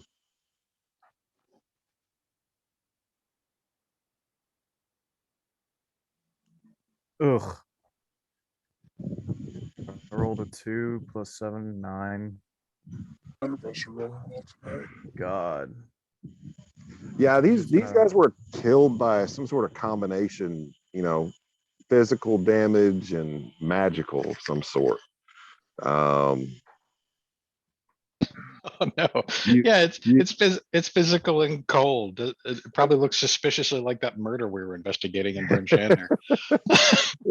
Well, I mean, a little bit, but you guys have all been in the same party together. You know each other's capabilities at least a little bit. They'd never seen that from Larry before. Yeah. This one doesn't really fit though. Yeah, it doesn't really fit with anybody in the party. But Larry said the weird guy said that Larry said they were Duergar that he went to follow, and there was a fire. Trafalgar, you notice that one of those Duergar seems to be strapped into some sort of metal metal engine or metal exoskeleton almost. That would be like Trafalgar. He's bolted in, like he's not able to get loose of this. It functions almost like a suit of armor and a like for lack of a better word, an exoskeleton of metal.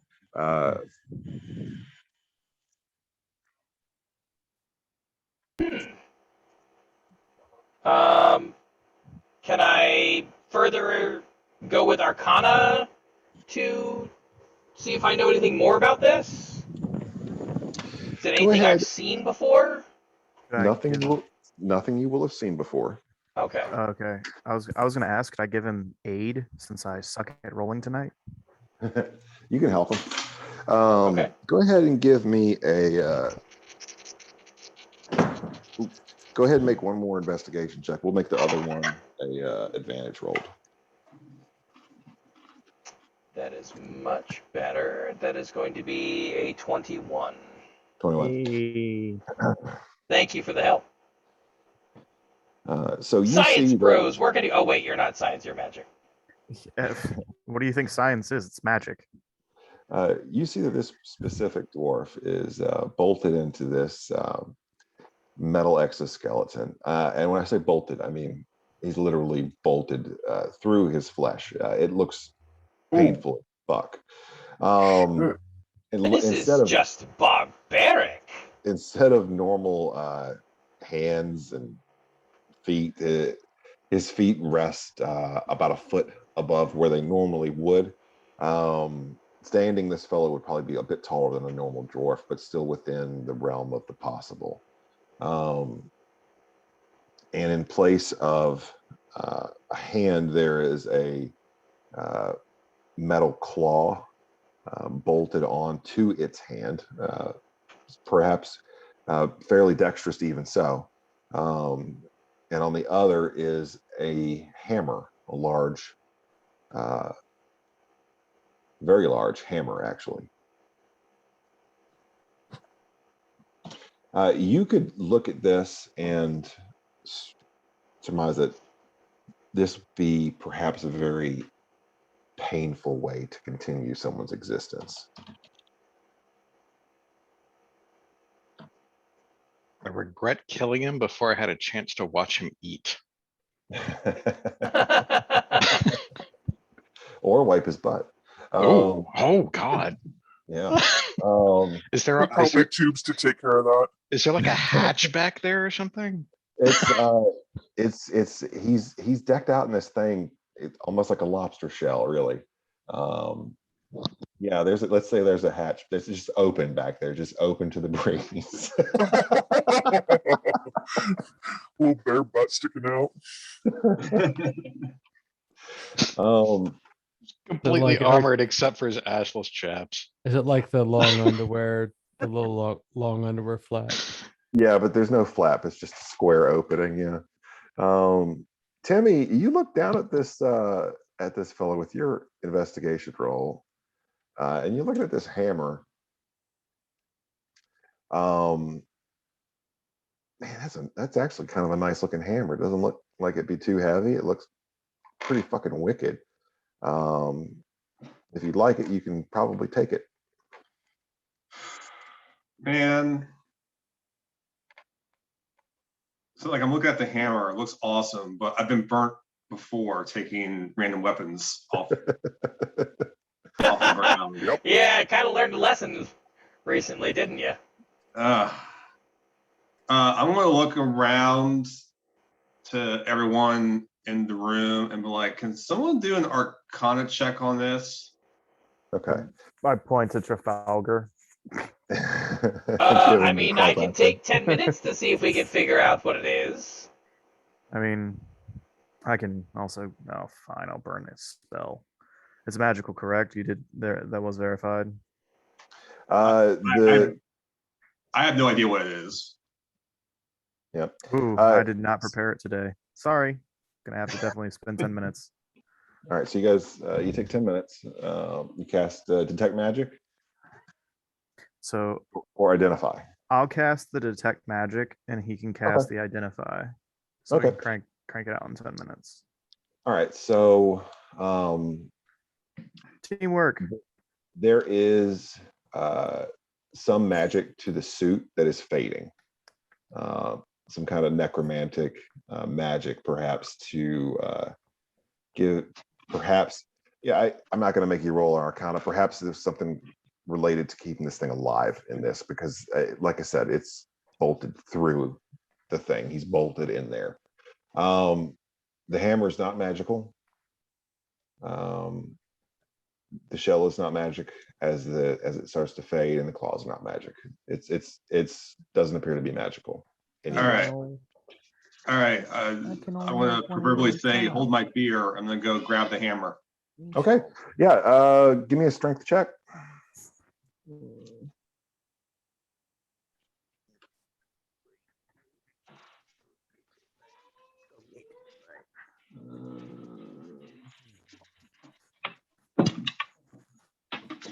11. 11. Yeah, that's good enough. It takes you a minute, but you manage to rip the hammer off of the exoskeleton, and you're looking at it. You take a couple practice swings. You know, this actually, it seems like it'd be a pretty good weapon for you. So what that means to me mechanically is that at the end of your next long rest, you can equip this as a maul that lacks the heavy property. So 2d6 bludgeoning on a hit. So just you should be able to do a custom weapon there to add that. Just add a maul and then add a custom action to your character sheet for 2d6 bludgeoning. Use your proficiency bonus to know that. No disadvantage for being a small race. Trying to get down. Cool. Oh, there you go. Trafalgar, you're looking down at this thing. Jackal, you are too, because you probably wandered over at this point. Trafalgar, you'd noticed that this exoskeleton itself, it looks a lot like some sort of plate mail armor. Like there's enough here that with a little bit of work, this could be turned into a pretty expensive piece of armor, piece of equipment, that would at least be able to fit, a medium-sized creature of some sort or smaller in less time. Jackal, you notice that those claws of this thing are extremely sharp looking. Looking at those, they're almost like short sword in length. And there's 4 of them coming out from the hand. It's like some kind of weird dwarven bondage Wolverine thing going on here. So it's physically attached to the body, not just Physically like attached to the weapons he's holding. exoskeleton, yeah. Yeah. Okay. And bolted into the body, yeah. He's I'm not holding it. honestly like imagining us getting this working and then like just Timmy just strolls in it. Like Well, a you do giant know mech suit for you him. do know that there is there's some sort of magic to it that has gone out. However, go ahead and give me a Arcana check. Actually, go ahead and give me a Smith's tools check there, Trafalgar. You can take it with advantage if we're going to assume that Valen is helping you.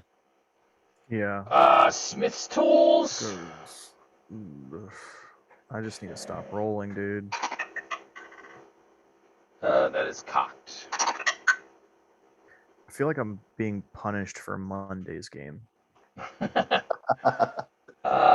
So that's plus my proficiency bonus. It's going to be a 19. 19?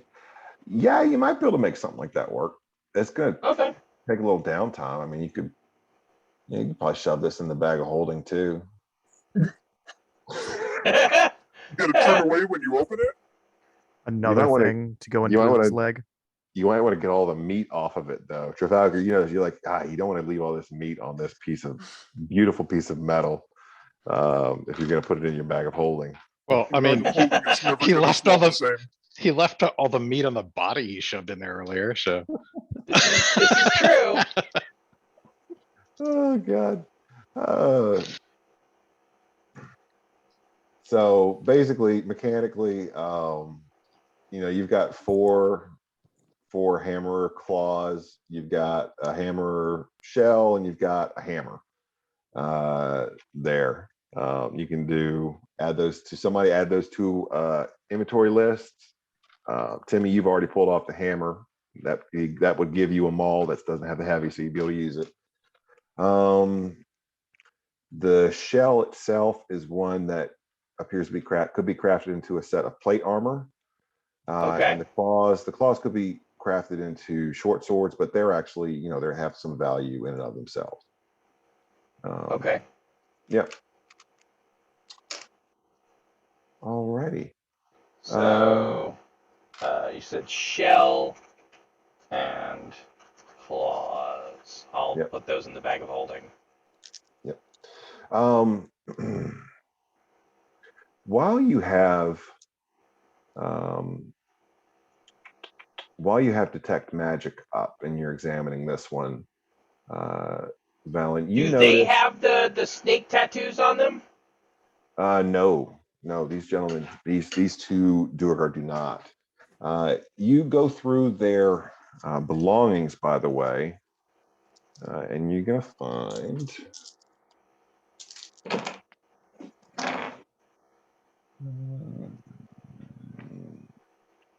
24 gold pieces.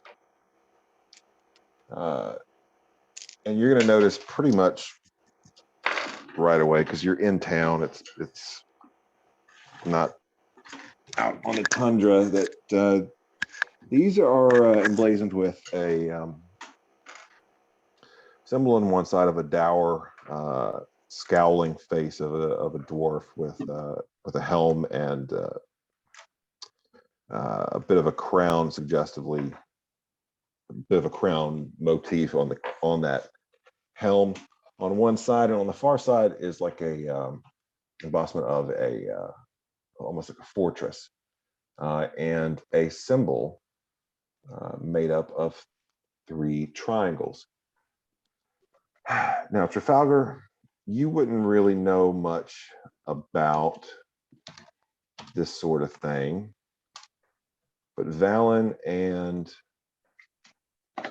Jackal and Timmy perhaps would. So I will take religion checks or history checks from each of you. Ooh, goody. Jackal, you can make that with advantage. Alrighty.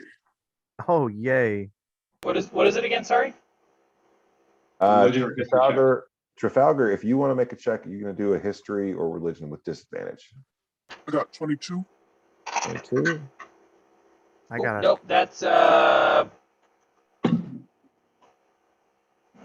history 7 plus 11. I got a 24. Nice. Nice. All right. So the symbol that you guys see there is the same symbol that I'm trying to post in the chat right now on D&D Discord Beyond. chat? There we go. Oh. Or Discord chat. I'll do it on Discord chat. This one is not. Well, if you do it on D&D Beyond, I can see it. Yeah, it's not loading on there. Oh, well, that stinks. This is the symbol that's in the center of this ring here. Is that a Sith Lord ring? It looks close. If you guys got over an 18, you recognize this as being the symbol of the Archdevil Asmodeus. Ooh, beautiful. I feel better about my accidental choices. Me and him go way back. Oh yeah, yeah. Valen and Jackal and Timmy. Um, this guy's no bueno. This is one of the rulers of the nine hells. In fact, is the main ruler of the nine hells, which is not a nice place. Not a nice place at all. He's dead now. Is there going to be a power vacuum? Is he dead? Oh wow, that's a beautiful ring. He may not be dead yet. He is. Can Oh, Asmodeus be dead? No, sir. Hey DM. Yes, yes, yes. By the way, when I went to sleep, I put my ring on. Okay. You feel warm. Yeah, I know what it is now. Yeah. Yeah, it's actually you feel pretty comfortable. I mean, like it was a little bit chilly in the room, you know. Nice. But like you feel pretty warm. That makes sense. Yeah, Cool. pretty nice. Pretty nice. Should have guessed it by looking at it. Yeah. She had it the first time you guys came through, but no one asked her story, so it took a hostage situation to get it out of her. Now, It's her that ring. yeah, while you have detect magic up, you get a little bit of like a little bit of a tickle to the corner of your vision. Okay. You We're look at. over at the other dead body. This one's a lot less imposing Okay. physically. So is it the blue one or the yellow one? The either one. Let's say the yellow one is the guy in the suit. The blue one is the guy that's not in the suit. Okay.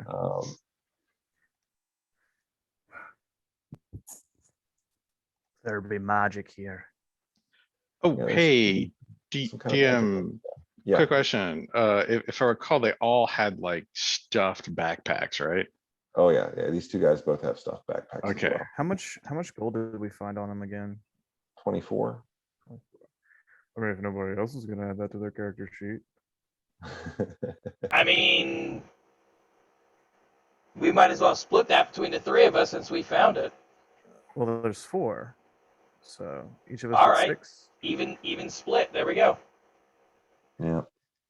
If their backpacks are just lying there, I mean, Trafalgar will shove those in the bag of holding too. We can go through those later.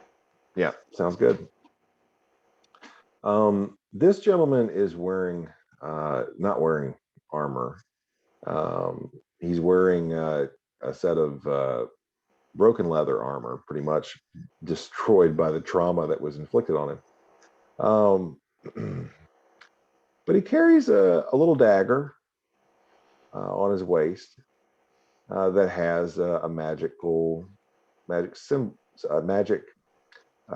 resonance to it. It's a magic dagger. And You said the dagger is magical? the dagger is magical. My God, that possesses some kind of magic to it.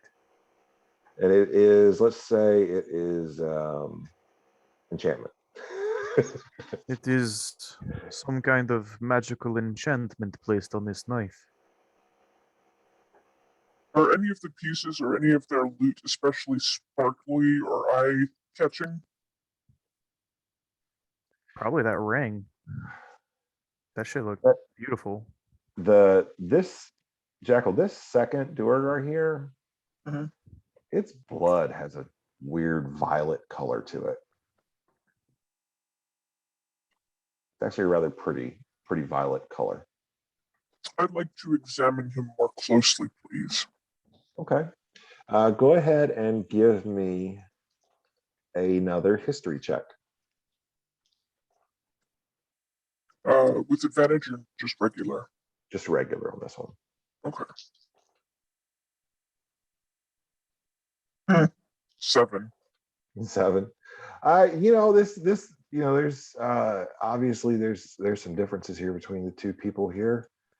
This one's not really dressed like a warrior as much. He's wearing leather armor.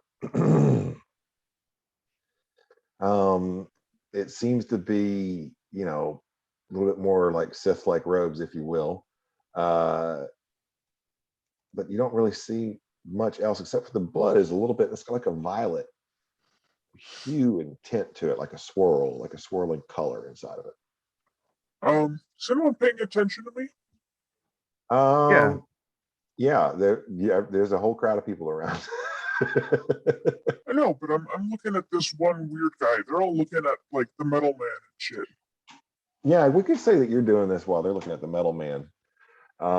Give me a stealth check with advantage, because I mean you're like the small person in this group of people here that's like kind of slight, kind of back, a Please bit give of me a a good wallflower.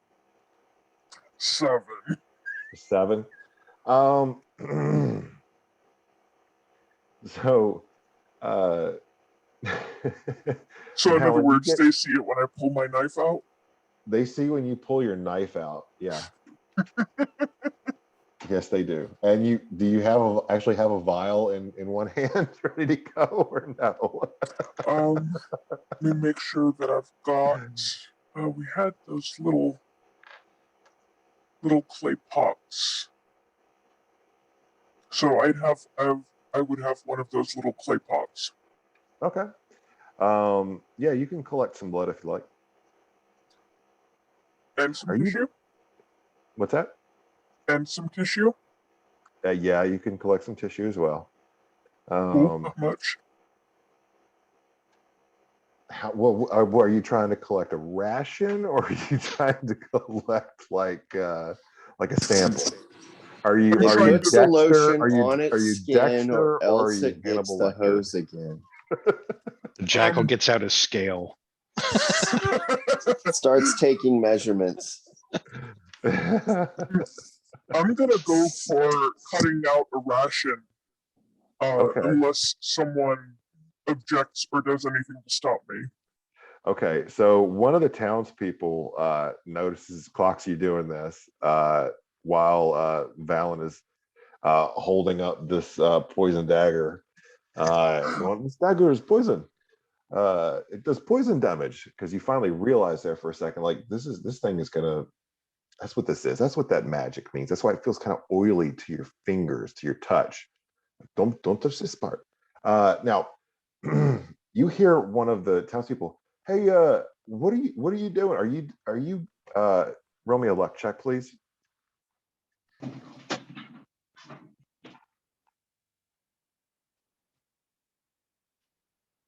What do I roll for luck? Just a flat D20. Okay. I'll be right back. Okay.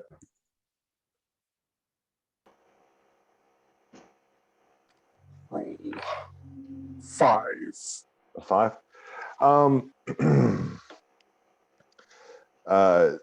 This person's like, what are you doing? Are you You gonna, were so you- caught. at first I thought maybe you might be like, what are you doing? You're not like, that's kind of creepy. What the hell? I'm taking samples to study. Yeah. Were you gonna try to track them? Find out where they came from? Maybe. You're not gonna eat them, are you? He says that kind of loud. Of course not.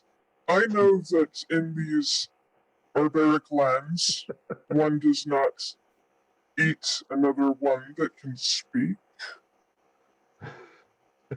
Give me a deception or persuasion. You decide which is appropriate. And if someone would like to give you the help action, they can. Yeah, somebody's gonna give me guidance. I will help, and I will say yes.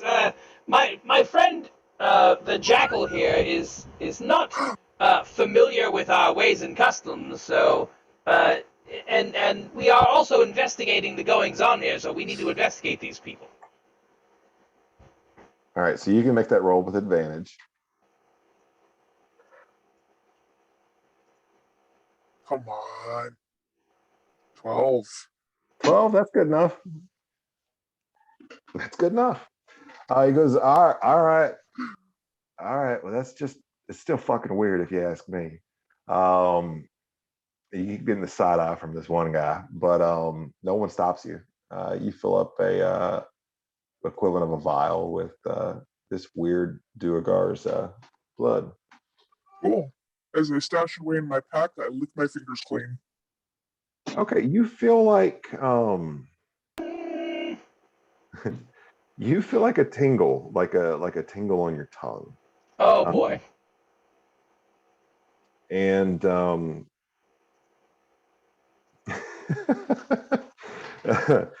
me 2d6.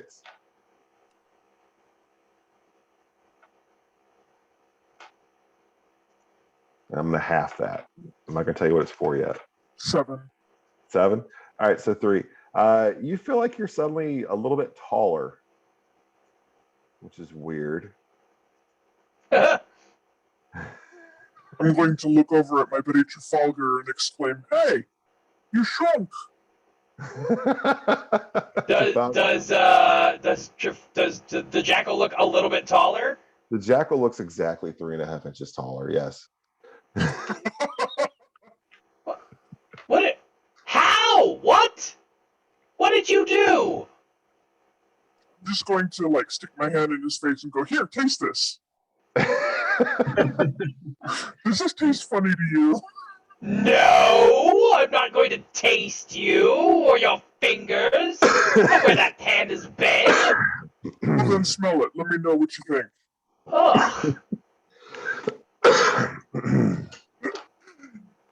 All right, so that's what's going on right there.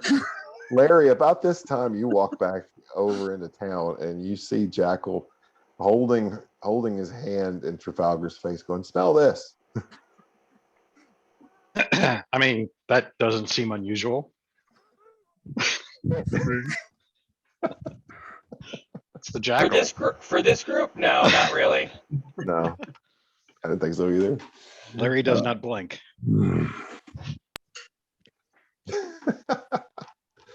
So Larry, But I am happy to see that they actually got the message and have come here and are looking at things.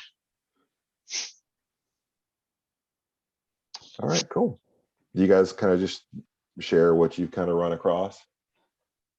Yeah, Or you guys want to head back to the inn? Yeah, let's do that. So I guess I look back into town and yeah, just, sorry everyone. I really tried like 3 times now to take one of my lives so we could talk to him. I'm going through some changes right now. I don't know my own strength.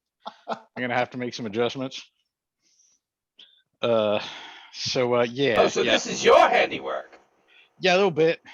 Yeah, and the 2 that I went after, yeah, that didn't end well for them. Clearly not. Yeah, I was hoping we get a chance to talk to them, but they are now deceased. But I brought their shit back.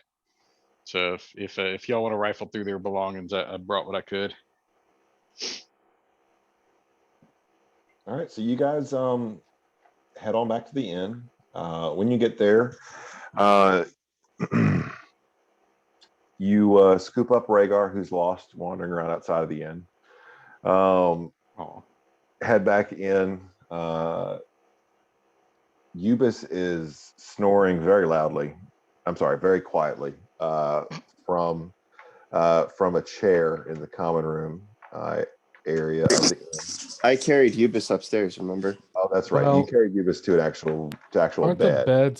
weren't the beds downstairs? Yeah, there's beds downstairs. There's also That's right. private Yeah, there were. rooms Yeah, I up. mean wherever I would have laid her down, she just wouldn't be in the chair out in the open. But I when, am snoring loudly.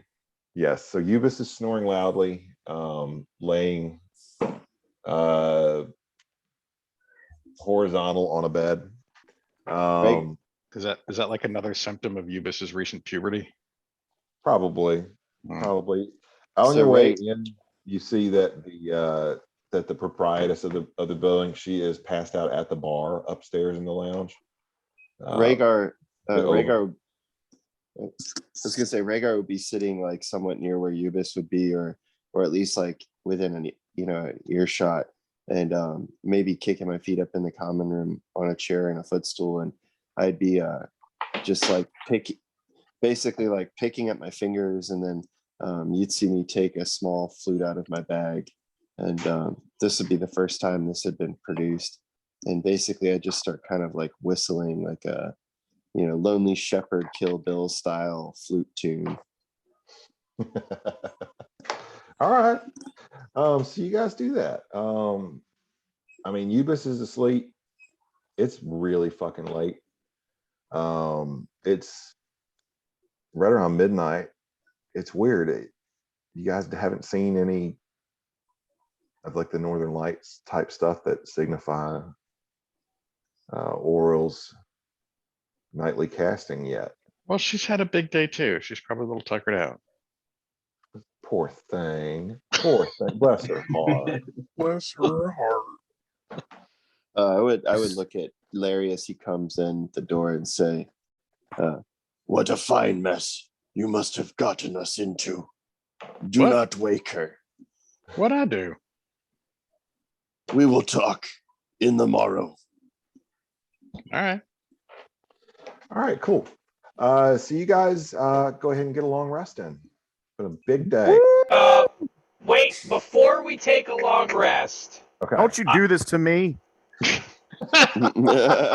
Don't do what to you? I don't know what you're talking about. I need to reselect my spells, damn it. I'm just gonna do one thing. I wanna cast my daily allotment of Lesser Gamble. Oh yes, me I was about to too. say, Me I too. already hit my button, so Oh my that- brochure. this doesn't Yes. affect me though. Yes. Yeah. Okay, go Yes. ahead. Lesser gamble. Let me pull up my reference on that. Shouldn't have let us have it. Are we doing a break anytime soon, guys, or what do we want to do? I hope so. I gotta pee. This racehorse has to go. Count this as our actual long rest. I rolled a 30. A 30. 3-0. Takaka, you cast Lesser Gamble. and the gold in your hand disappears. Yeah, let me take out my gold. I'm gonna go And- broke. There appears in your hand a short wand. I need you to roll the d6. Okay. D6. Ooh, fancy. Ooh. I got a 93. Ooh. That is gonna be a 4. 4. This is a wand of prestidigitation. Ooh. It will allow you to cast prestidigitation as a cantrip 5 times a day. Nice. I will So- take that. All right. I'll mark off my spell slot. Oh shoot, where are the cows and the satyr? Or the Uh, cows? The as cows you- are the stable. That's right. Yeah. Yes. As you we guys, we definitely took care of the cows. Except for Amubis. Amubis is outside. Yeah, Mubis has been following somebody around. Me. Has the Yeah. satyr been Yeah, like been draped over in Amubis then? It's the still whole time. it still upsets me that my cow follows him. Amubis, Wait, Amubis loves how- me. How come Anubis is your cow? Yeah, the And named jackal him named after my Amubis. god. I'm Yeah. the one that brought him into existence from the frozen south, well, north. that Right. We I- all live in. I brought you into this world. I can take you out. I could remove you. Oh God. Yeah. So, Valen, go ahead and cast your. I got a 93. I get a bottle of Red Crush Ale worth 500 gold. Red Dragon Crush. Yeah. Yeah. 400 gold pieces actually. Oh, 400. Yeah. Dang. Problem is, my character's not a drinker. It's not like we have a whole party of those. I know, but keeping it to myself because I might be able to use it as a token to this satyr that I've got to satiate. Dude, Mhm. I was gonna say, I bet your character's Uh, a gifter. How much longer do we have to feed this satyr? I mean, I'm I just got saying. 10 days.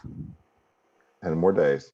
10. Uh, Well, not 10 days. I mean, we've already gone through. I think it was 2 or 3 days. Yeah. I'm just saying, if it's a bottle worth 400 gold, Yeah, I don't mean, give that to the satyr. sell that Lord. shit. Go ahead and Yeah. give me a luck check, Valen. A luck check. Luck, just a pure blind luck. Okay, give 1 See second. how the story goes. I'll bet you it has more value as a well-timed gift. Yeah, that too. We'll see if you're unlucky, the satyr's going to wake up and I need bet I could sell it to Cooter The for Satan's gonna 800. wake up and snatch the bottle, just like glug glug glug. Well, glug. he's at the stable. I am somewhere completely else. But I bet I'm not. I bet I could sell that bottle to Cooter for 800. So do you want me to roll a d20? Roll a d20, yeah. Papa needs a new pair of 11. 11's fine. 11's Okay. fine. It Listen, was like a 10 is like a surrounded by. root- Yeah, go ahead. I'm sorry. No, go ahead. I'm sorry. I was being I was gonna rude. say like a 10 is a routine challenge, a 5 is an easy challenge. A 15 is a moderate to difficult challenge. A 20 is a really hard challenge. 25 is like something that's almost impossible. It's not, this is a luck. This is just luck. 0 to 20. If you're over 10, probably good. Under 10, probably bad. So, yeah, the satyr, he's going to sleep till tomorrow morning. He's not going to need anything else until then. And that'll be right about the time that alchemy jug, with that nippled alchemy jug produces its next batch. So yeah, go ahead and mark off 93 and 30 on that list, you guys, or each of you are maintaining separately. And you guys take your long rest and we'll take a break.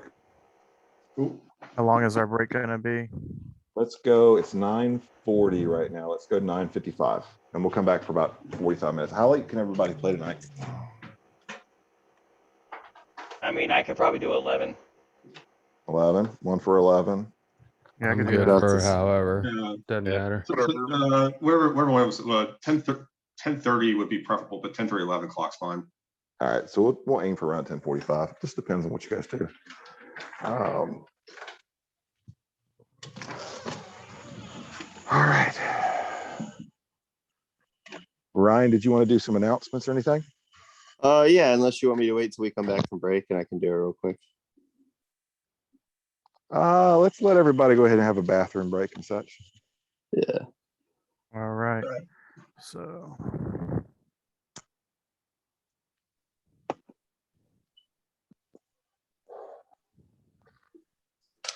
All righty.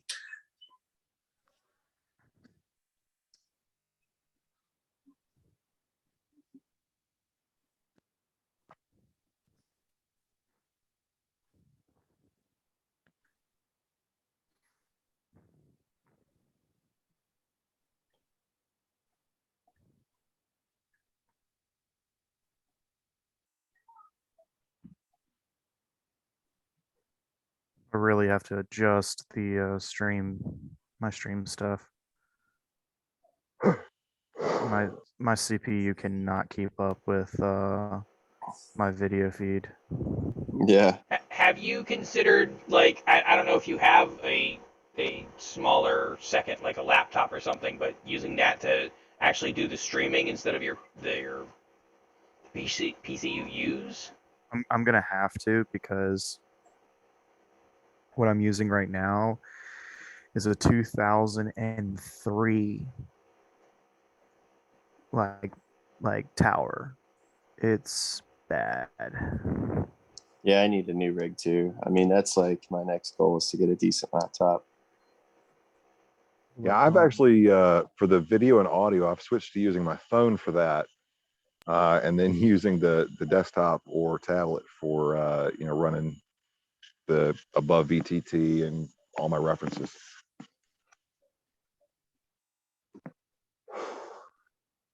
The phone seems to work pretty good for video or for audio stuff, though. It's handy.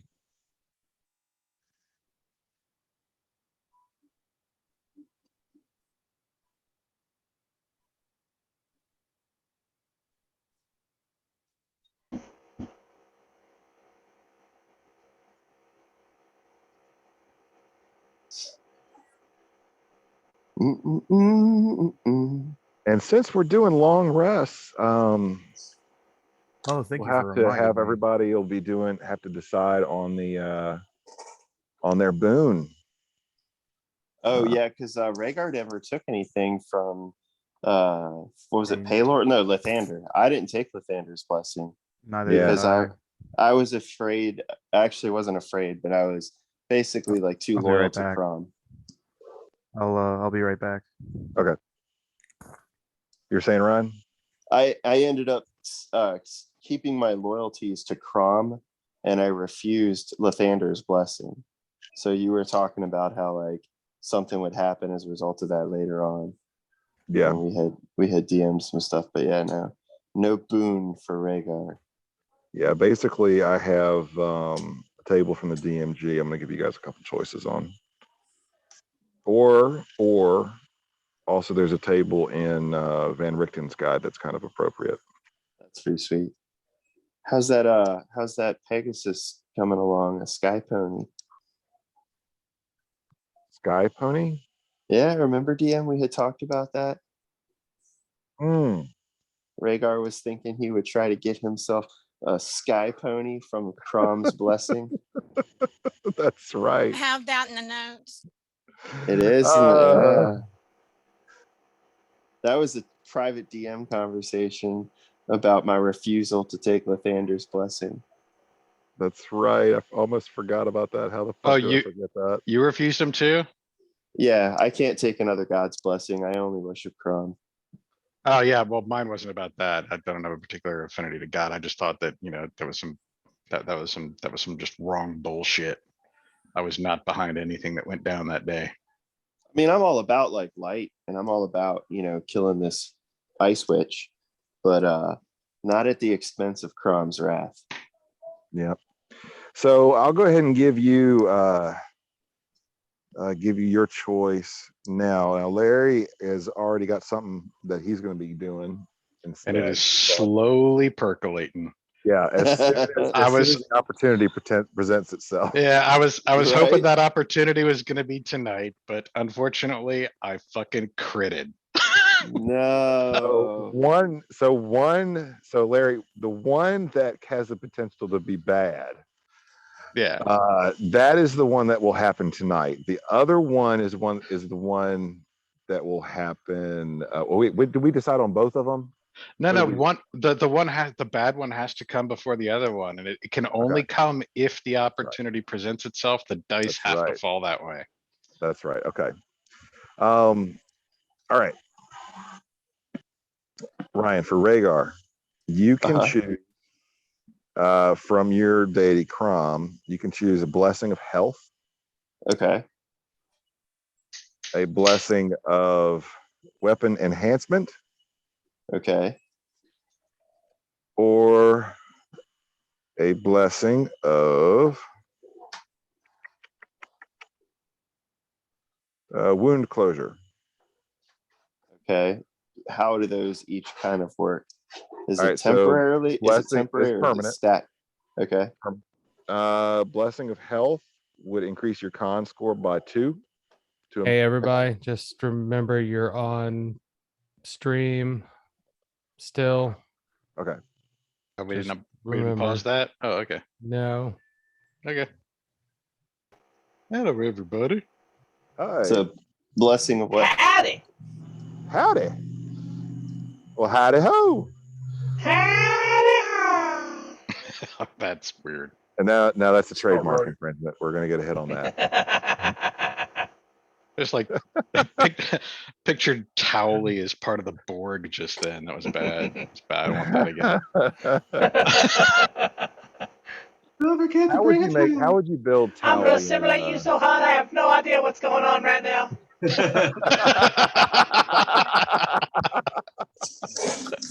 How would you build Towley in D&D? Custom lineage? my God. Or, I'm sorry. That wasn't Towley. That was what's his name? The Christmas poop, right? Mr. Hanky, Oh, yeah, that's Mr. right. Hanky. It was yeah. Mr. Hanky. But Man, they it's both been a sound the while. same. Yeah, they do. It's been a while.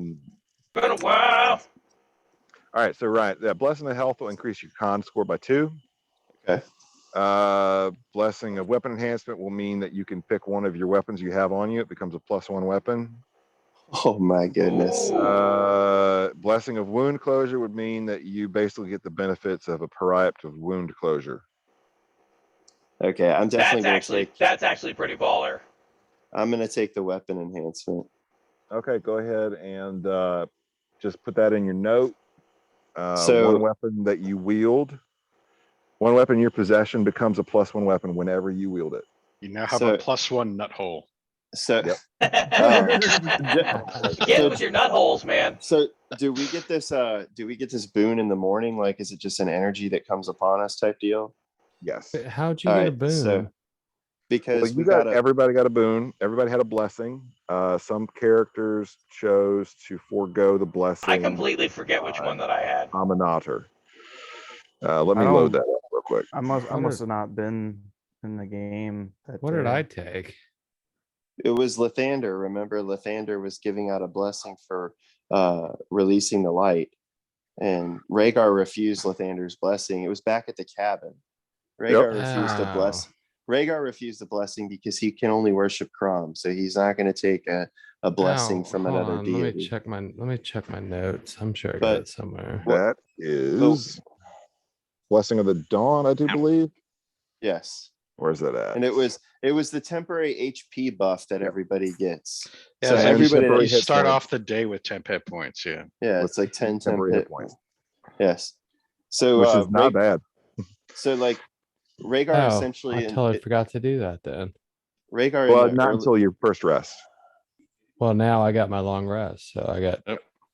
10 did not know HP. that. Well, Yeah. at dawn, basically. I guess you could be awake for that all through the night, but yeah. Basically, Blessing of the Morning Lord. So Are you gonna funny Are you gonna story. wake me up early? I already hit my long rest button. No, that's fine. Go ahead and add 10 temporary hit points. You guys are waking up in the morning. So Spoiler alert. So funny what? story. What? Go ahead. I'll. It's just about my dog, real quick. But you go ahead. I was just trying to say first of all, I was going to announce the contest thing too, but I was going to say Rhaegar would wake up a little bit earlier than the rest of the party, and he'd be standing out front of the east side over near the woods, swinging around his great sword, kind of like Arnold Schwarzenegger style. And as the first morning's light breaks over the ridge and shines past the tree lines onto the hill, the light would come over the sword, and he would see the reflection of Crom's face in the blade, and it would be the first time he'd seen the visage of the god in the lonely mountain. I would drop the blade in the snow, and then the heat from the blessing bestowed on the blade would melt the snow as it would sink down into the snowpack of the street. And I'd rush over, pick up the sword, and brush it off and blink my eyes twice, holding the sword up to my face to see if I could see Crom's face again. And when the blade is in my hand, I would just feel that extra power vibrating through my skin and my bones, and I would tuck the greatsword on my back and trudge back to the inn. You sure do paint a pretty picture Now, time for the announcement. with your word stuff. So this is just a prototype giveaway. We will be doing a physical one for our subscribers and viewers, but we did an internal contest with the game's players and DMs. I put up a contest image in our Facebook chat to guess the magical item, and I have finished doing just a quick rough paint job. It's a pretty shitty camera, so you probably can't see it very well. But it's Hell a yeah. purplish, golden, patinaed, antique-looking ring of spell storing. And the contest winners were Jason, Thomas, Brian, Teresa, Wes last minute, James, and then we had an online winner as well. So I will be printing off the rings and getting them to you physically as soon as I can, either via mail or in person. And part of the fun of the contest was those people who guessed right get to use the magic item as an actual item in a game that I am running and add that to their character sheet. If you're not in a game with me currently, you can always hold on to this trinket. I will remember it and allow you to use it in a future game that I run. So this will apply to players that are not in my So what is it? Candlekeeping. It's one spell up to what level? What? I No, think it's, it's actually 5 spells. So Up to 5 spell 5 slots. level Oh. 1. It's Yes. 5 levels worth of spells. Like you can do Oh, like a third in a right on. second, for instance. Cool. Yeah. Yeah, and if it doesn't fit your character, just as a little bit of flavor, you can sub it out for a magic item. Just discuss it with me in advance. But as far as the physical 3D prop, those will be printed as soon as I can and painted. And I will try to paint them a lot nicer than I did this one. And then I will send them out to add to your dice bag and your prop collection. Or to begin one if you don't have one already. So basically, all of us nerds get one because we all knew exactly what the heck it was. I actually didn't. I saw it, but I Really? noticed it looked like a scroll, so I guessed. And I was Oh. right. Hell yeah. When I first saw it, I wasn't sure because I was like, it looks. I think it's a Ring of Spellstorm, but the one that I have in my head is like it goes across the knuckles and It then does. like It wraps around. directly underneath. Yeah. Yep. Yeah, so it Yeah. looked different, but the because it had the runes on it, that's what tipped me off. Mhm. Yeah, Yeah, it there- looked like the way it was wrapped around like a scroll and everything. So that's what, and knowing all the rings, that's what that made the most sense. Yep. I didn't even know there was a contest going on. That's why you got to be in Discord. Yeah, I posted it in the Discord and then in our Facebook groups as well. But I'll try to keep people more abreast by doing direct messages, at least for our own group. Quit talking But, about my boobs. But yeah, I'll be printing more props as the games continue on. Maybe things the DM can use for visual flavor, and then we'll do some giveaways as time progresses for miniatures and other silly things too. So spread the word, build the hype. Hell yeah. I stream on Twitch at work. I stream my work, so I'll make sure to let what few people tune into that know about this channel too. Nice, yeah. Yeah, we have a Facebook page that's public for people to join. And we have a YouTube channel as well where all of these videos that we post here get edited and then sent to the YouTube channel, so that way because Twitch only holds videos for exactly 60 days. After 60 days they get deleted, where YouTube is permanent, it's forever. So and on our Facebook page, I don't know if any of you are on it. I know a couple of us are, Wes, Ryan, but the rest of you, if you feel like, I know from our Discord we post a lot of funny memes and stuff like that. So if you want to go in there and drop some funny stuff, love to have you guys over, and anyone just over just to talk, or anything D&D. Like, I mean, literally I've been bugging all like Ryan and Jason and Teresa about it, like literally nonstop, and I do apologize. I talk too much about Dungeons and Dragons. I need a life. No such thing. True. Yeah, True. I don't do it. I- I don't do any of that stuff. who- I'm pretty sure the internet's just a fad and we'll forget about it in like 10 years. Like, Yeah. who So who needs a life when you can literally have dozens in Dungeons and Dragons? So our one online winner, who is not a part of our internal contest, that did pay attention to the rules of the contest, actually just was watching the stream and direct messaged me and said, Nice. I guess I didn't win. And I said, no, I said one online winner, but I didn't announce his name to protect his identity. But he's cool. His name is Justin, and last name starts with a K. So Justin K, you also win a Ring of Spellstorm D&D Woo! prop. Hot day. Nice. Hell yeah. Congratulations. I'm clapping my baby's butt for you.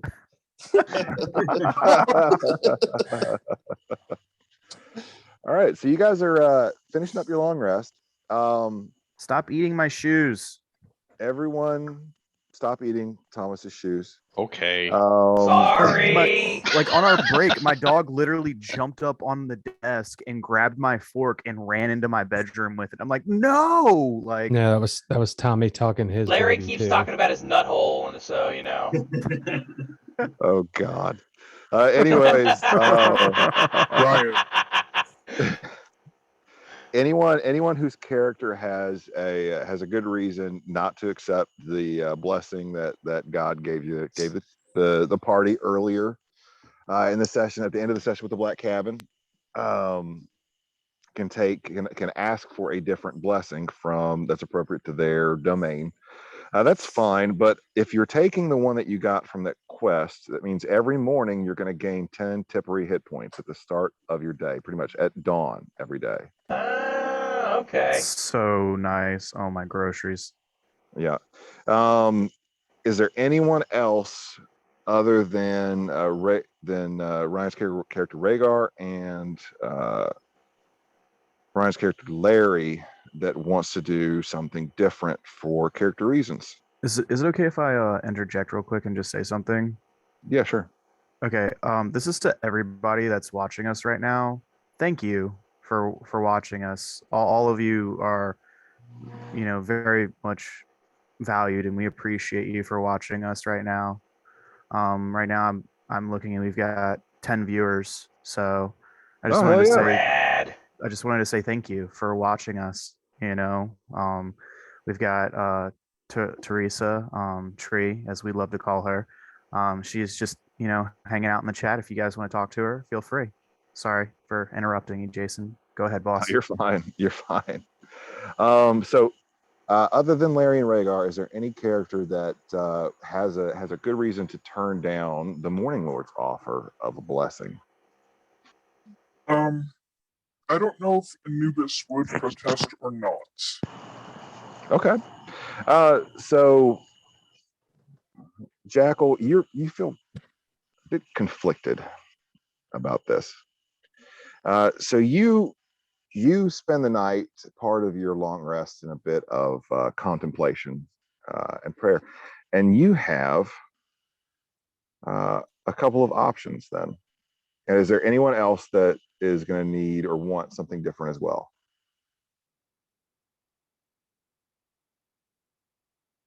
Okay, closing that for consideration. From Anubis, and appropriate to their domain, you can choose either a blessing of health, a blessing of understanding, or a blessing of wound closure. Ooh. Blessing What's of the health. difference between the health and the understanding? So the blessing of health and the understanding, they're both the simplest. The blessing of health is going to give you a +2 to your constitution. Blessing of understanding is going to give you a +2 to your wisdom to a maximum of 22. And that's the same thing for both of those. So Rhaegar, your con max is now 22. I didn't that's take right. the No, con. you didn't take that one. Yeah, I yeah, took sorry. the sword. Yeah, that's right. So a max wisdom of 22 and an increase of 2. The blessing of wound closure would grant you the benefits of a periaptive wound closure. Which, by the way, that means that if you were ever making death saving throws, you're automatically stabilized at the beginning of your turn. And in addition, whenever you roll a hit die, you double the number of hit points it restores. Well, damn, can I switch? Too late now. I said, anybody? I think 10 temporary hit points each day that's pretty fucking good. 10 temporary hit. I mean, when you think about it, I mean, the max my turret can give per round is like, I think 12. Yeah. Yeah, but make my intelligence an 18. Well, they don't. Wait, what? Because, I mean, for all intents and purposes, I mean, again, Trafalgar would probably take it, but at the same time, he doesn't necessarily believe in gods. Yeah. Yeah. Well, I mean, they clearly exist. They're just probably not, gods. Yeah. Yeah. They're just not all powerful. They're just very jerks. powerful. Actually, Yeah. actually, Larry kind of feels the same way. If it bleeds, we can kill it. I'd either get an automatic 5 HP max, or my intelligence would go up. Well, I think my intelligence is already an 18, so I don't really. A plus one to that would be bad. But The parry after wound closure thing is pretty baller. I can already do that. Yeah, I'm kind of leaning away from the rule. Actually, you know what? but I don't know. I'm gonna stick with. Frogler's just gonna stick with it because there's no reason for that to be. Oh yeah, and with that, by the way, with the 10 temporary hit points at the dawn of each day, you guys are level 5 now. Every time you're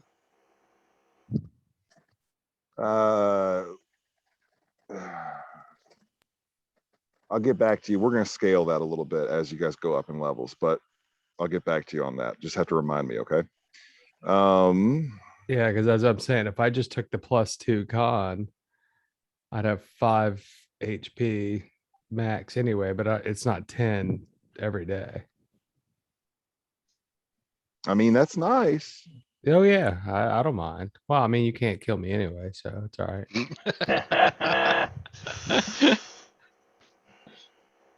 Does anyone have any input on which I should choose? Because my wisdom's +3, so it's 17 +3. Con is 16 +3. Well, I mean, you're a cleric, so I mean, upping your wisdom by 2 is kind of Yeah, wisdom's a no-brainer. yeah. It's 'Cause kinda the way to that's go. all your spell stuff, everything. Your wisdom So based. what do I modify? Basically, you're going to go to your edit character screen in D&D Beyond. Mhm. D&D Beyond, it's a great website. You can go to the edit character So screen, good. and you're going to increase your wisdom score from what it is on there under the attributes or ability scores section. Increase it by 2, so you'll go from a 17 to a 19. And remember now, since you're taking this blessing, your maximum is now going to be a 22. So you'll want to make that notation somewhere on your character sheet as well, under the heading "Blessing of Understanding." Just so you remember.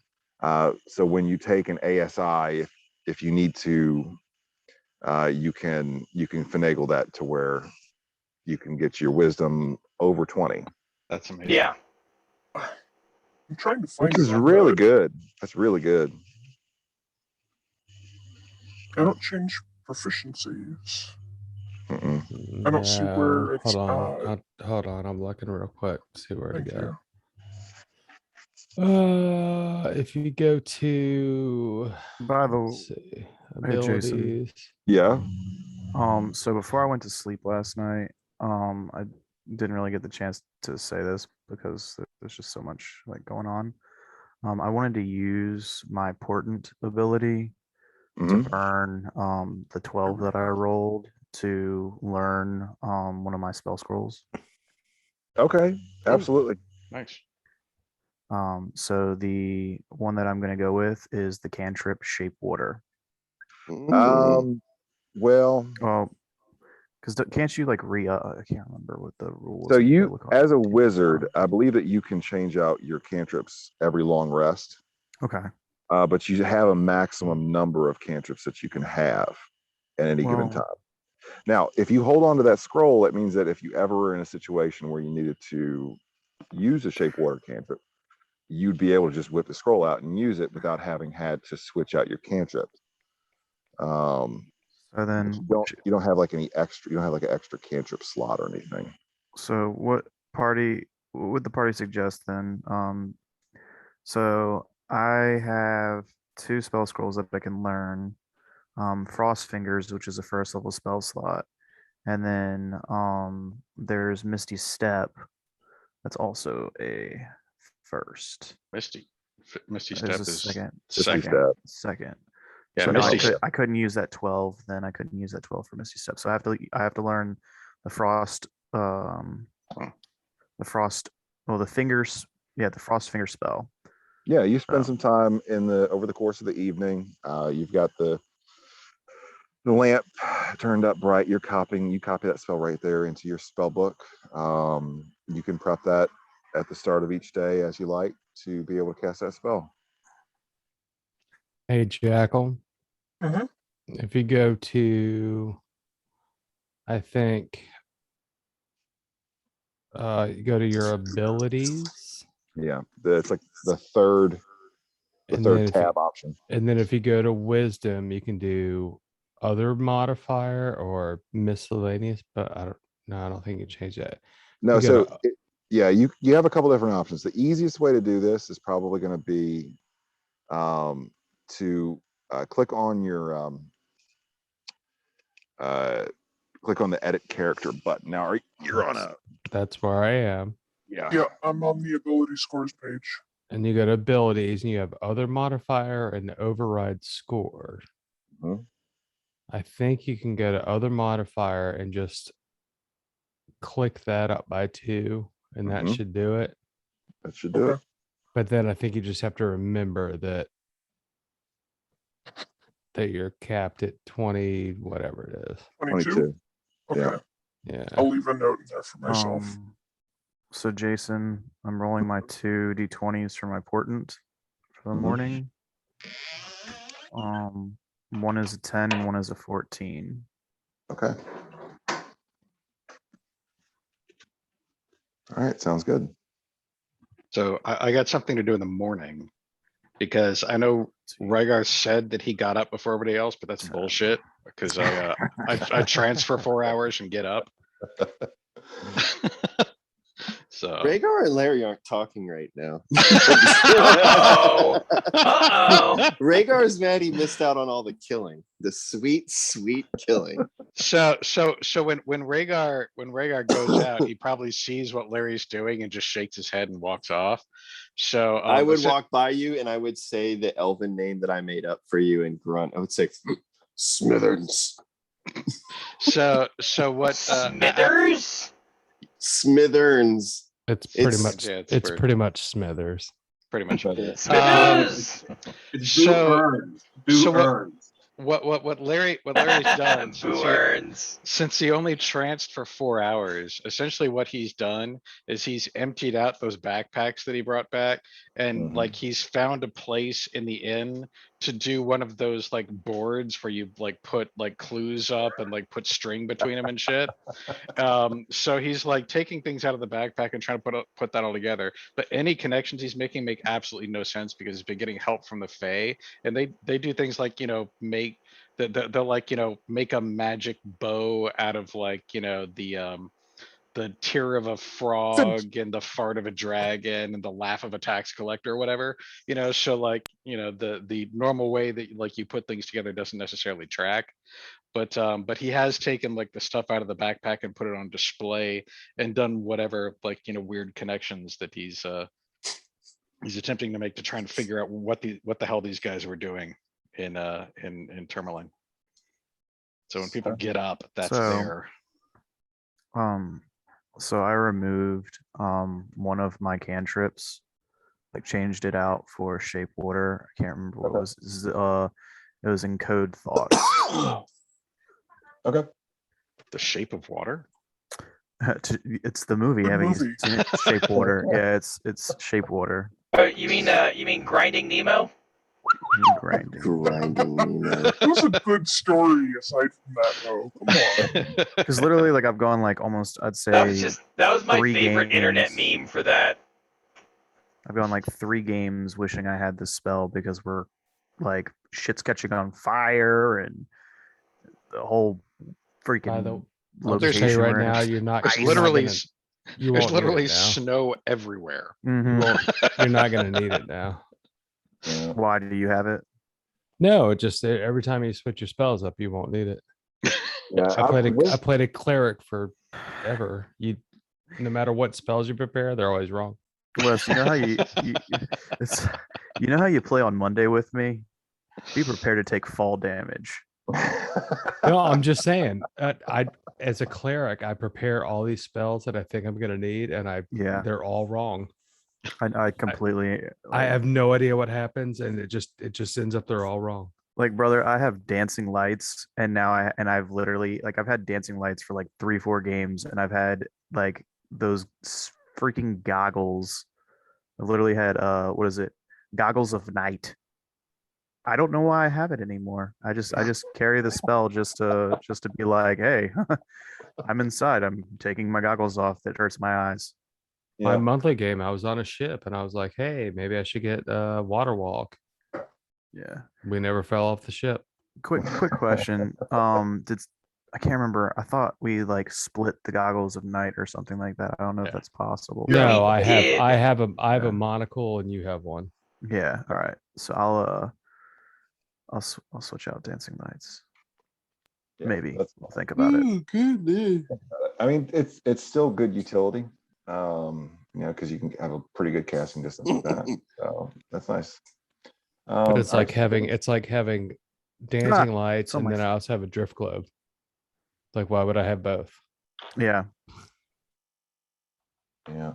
That's right. You can never prepare the right spells. It'll always fuck up. I literally got so scared right now because I was like, what? I was like, what the fuck is touching my foot? And then I realized it's my dog licking my foot. Your dog's like, surprise, motherfucker, wet foot. Yeah. He's like, I hope you Surprise, like motherfucker. this. Oh shit. All right, so you guys finish your long rest. Everyone had blessings of the morning Lord. Start the day feeling just a little bit healthier. Just like, man, like this is just. It's like you got up after plenty of sleep. You had a fucking smoothie or something. You're just starting your fucking day. Feels Did- great. Did Oh. Cooter Spare stay any in the for tavern? IRL? Cooter is nowhere to be seen. Okay, Cooter did. So Cooter cleared out. I'll spend an hour as I wake up to cast a ritual spell because I have not had Shiva in like 3 days. So Yeah. bring her back, please. Bring Yeah, her so you back. do that. Yeah, you cast it. It's you didn't get Shiva, you got Diva. Diva. So good luck. Diva's second cousin. Yeah. So yeah, you start your day. Larry, as you're out there doing your thing, before anyone wakes up, by the way, you start feeling like catching glimpses of like someone out the corner of your eye, but you keep turning to check and there's no one there. It's weird. Maybe you should have tranced for like 30 minutes extra or something. I don't know. So you guys, you wake up, prep your spells for the day, do your morning routine, head upstairs to the lounge area. The human woman there who runs the inn is leaned up against the front counter with a tall glass of water in front of her, and she just looks very rough start to her day. Clearly hungover as hell. Larry's got the contents of these backpacks spread out in a lovely display. It's like science fair at Goblin High. It's like you've got axe, you've got picks, you've got shovels, you've got rope, you've got, is it pythons or pitons? I don't care. You have those. It's pitons. Pitons. It's And called pizzas. You I, have I turned one of the backpacks into a volcano. Pepperoni pitons. yeah, pepperoni pitons. You turn the backpack into a volcano. It's very nice. You get an A. You did it the night before though, so you're like, got it. And there's all these things here. I would like for folks to go ahead and roll some insight checks. Everyone? I'm Yeah, gonna everyone. roll with the dice.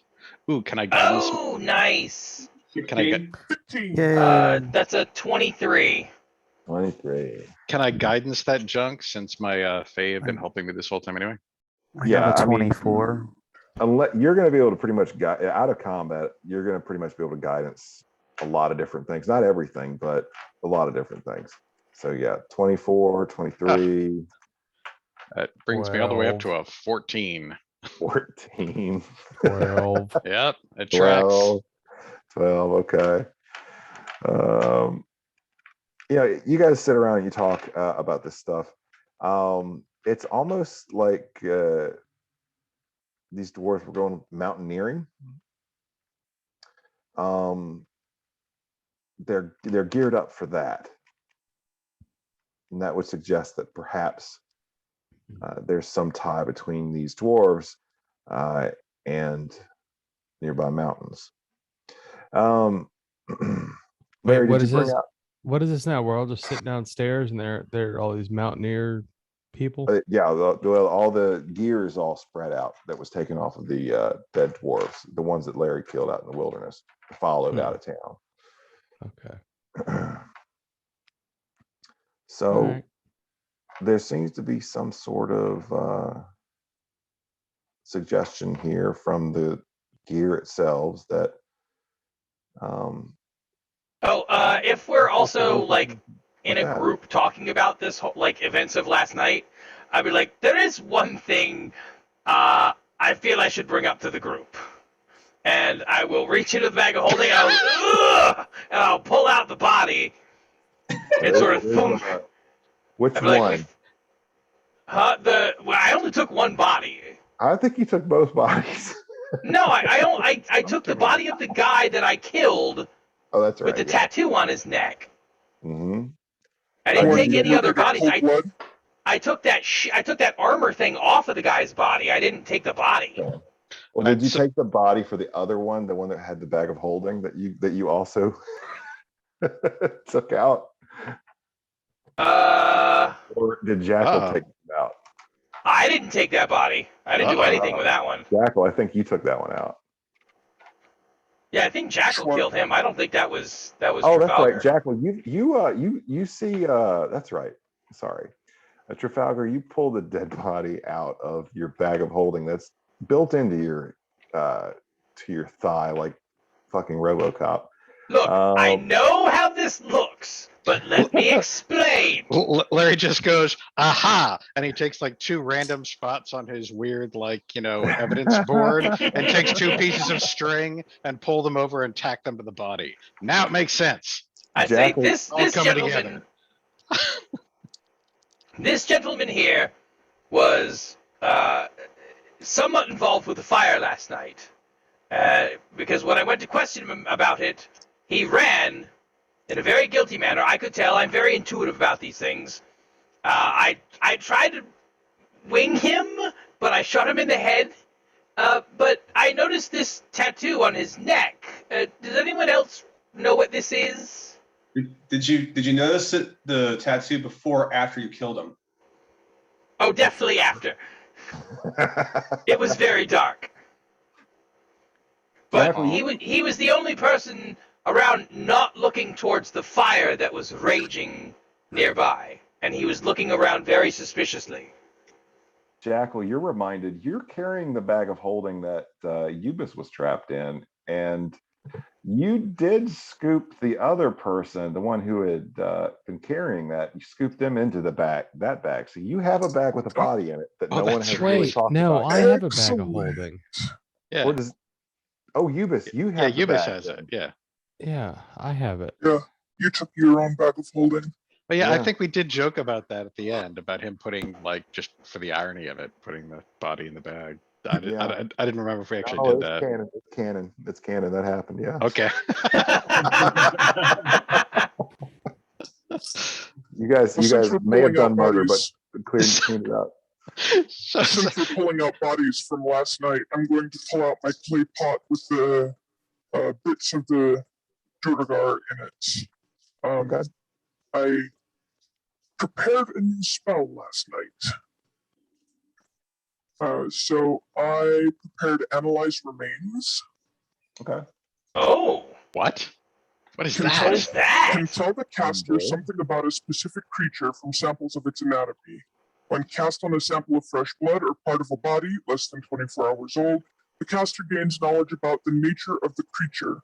With a DC 15 nature or medicine check, the caster learns what kind of creature this was.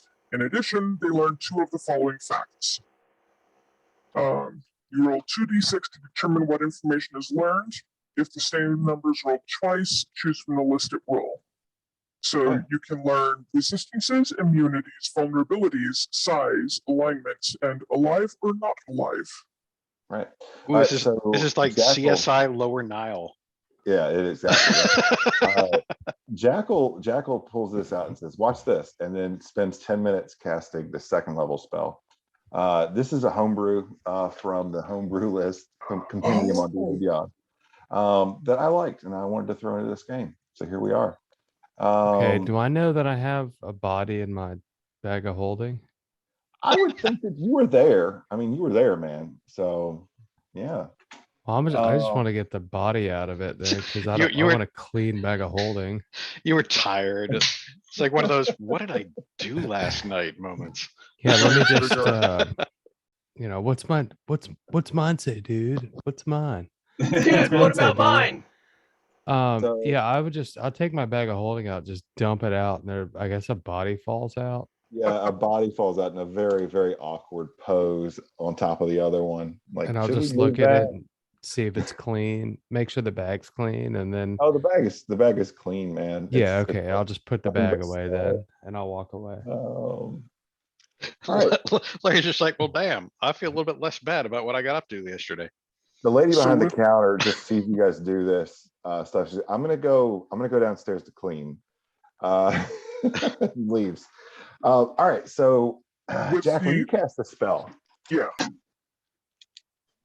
uh, I roll my 2d6, 2 1s, so I can choose anything I want from the list. okay. So you know that this Durgar person, let's see here. Give me a go ahead, roll your nature and medicine check as well. Okay. Do I have to do both? Or it's Nature one or or the other. medicine. Okay. Yeah. And we're gonna ignore the typo in here where they call it a cantrip. It's not a cantrip. Nature's 3. So it's a 17 or a 15. So it's a 17 because I have advantage on medicine. All right, so 17. This is a Duergar. It appears to be a type of Duergar that has some, for lack of a better word, abilities, some strange abilities. They have almost like some psionic, if you will, augmented abilities that give them some greater abilities than a typical Duergar, but really not any extra hit points to speak of, obviously. Tragically. Just tragically. What two things would you like to have off of that list?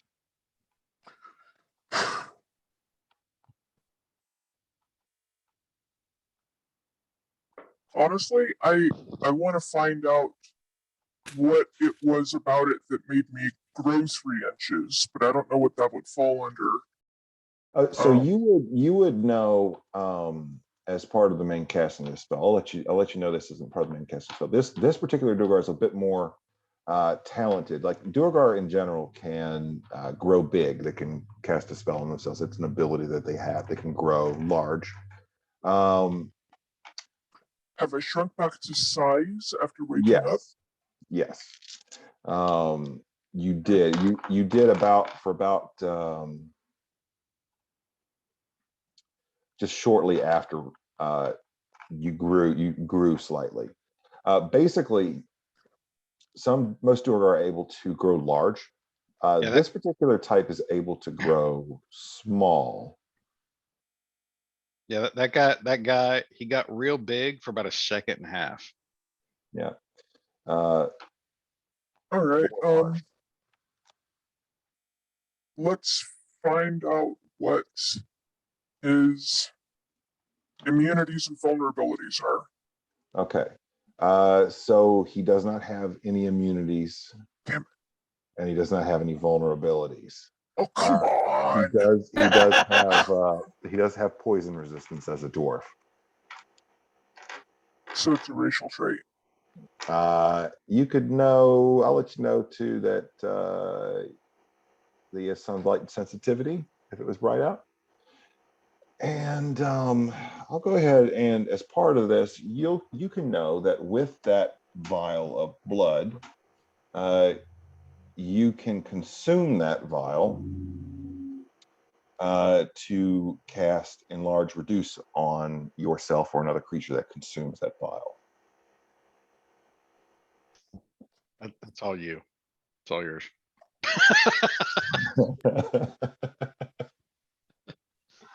So go ahead, add that to your notes. You can basically you get one free casting of Enlarge Reduce, which is that's a good buff. Every once in a while, it's convenient to have a cannibal in the party. Mm-hmm. Not a cannibal, just an A opportunist. Very large cannibal. Very fine line. That's something a cannibal Would you say that he's a fine young cannibal? That drives them crazy. Ooh, Oh my ooh. goodness. Oh God. Oh man. So yeah, Larry, did you did you happen to get out that ring? Yeah, actually. So, I took everything out. So everything I'd taken off of them and stuff in the backpacks, I took that out, including the rank. Wait, I wrote it down phonetically. Hang on, I do occasionally take notes. So I want to say it myself. It was wait, where did I put it? Oh shit, I lost it. Where did I put it? Oh, it's my inventory. That's where, not my notes. Other possessions. Chardolin, is that what it is? Yep, Chardolin, not to be confused with Chartolin. Right. Not to be confused with sharting. Nope. Right. Chardolin. Out of game, the shark. Whoa, why am I coming through as a robot? Not for I'm me. a robot. When I talk, I'm a robot. So, No, it's I coming don't know through what jackals. Oh well, I then think Jackal Christian has got some everybody. feedback. She has everybody sounding like a robot. No, I was saying, It's possible her headset might be where her speakers are or something. And that's Yeah. why we're hearing that. Gotcha. Out of game, Chardolin is the shards of the crystal spire that was at Quit spoiling shit. No, it's not stuff that's spoiled in the game. This is novel stuff. You'd have to I'm read joking. the Dark Elf trilogy for this. Yeah, they have, out of game.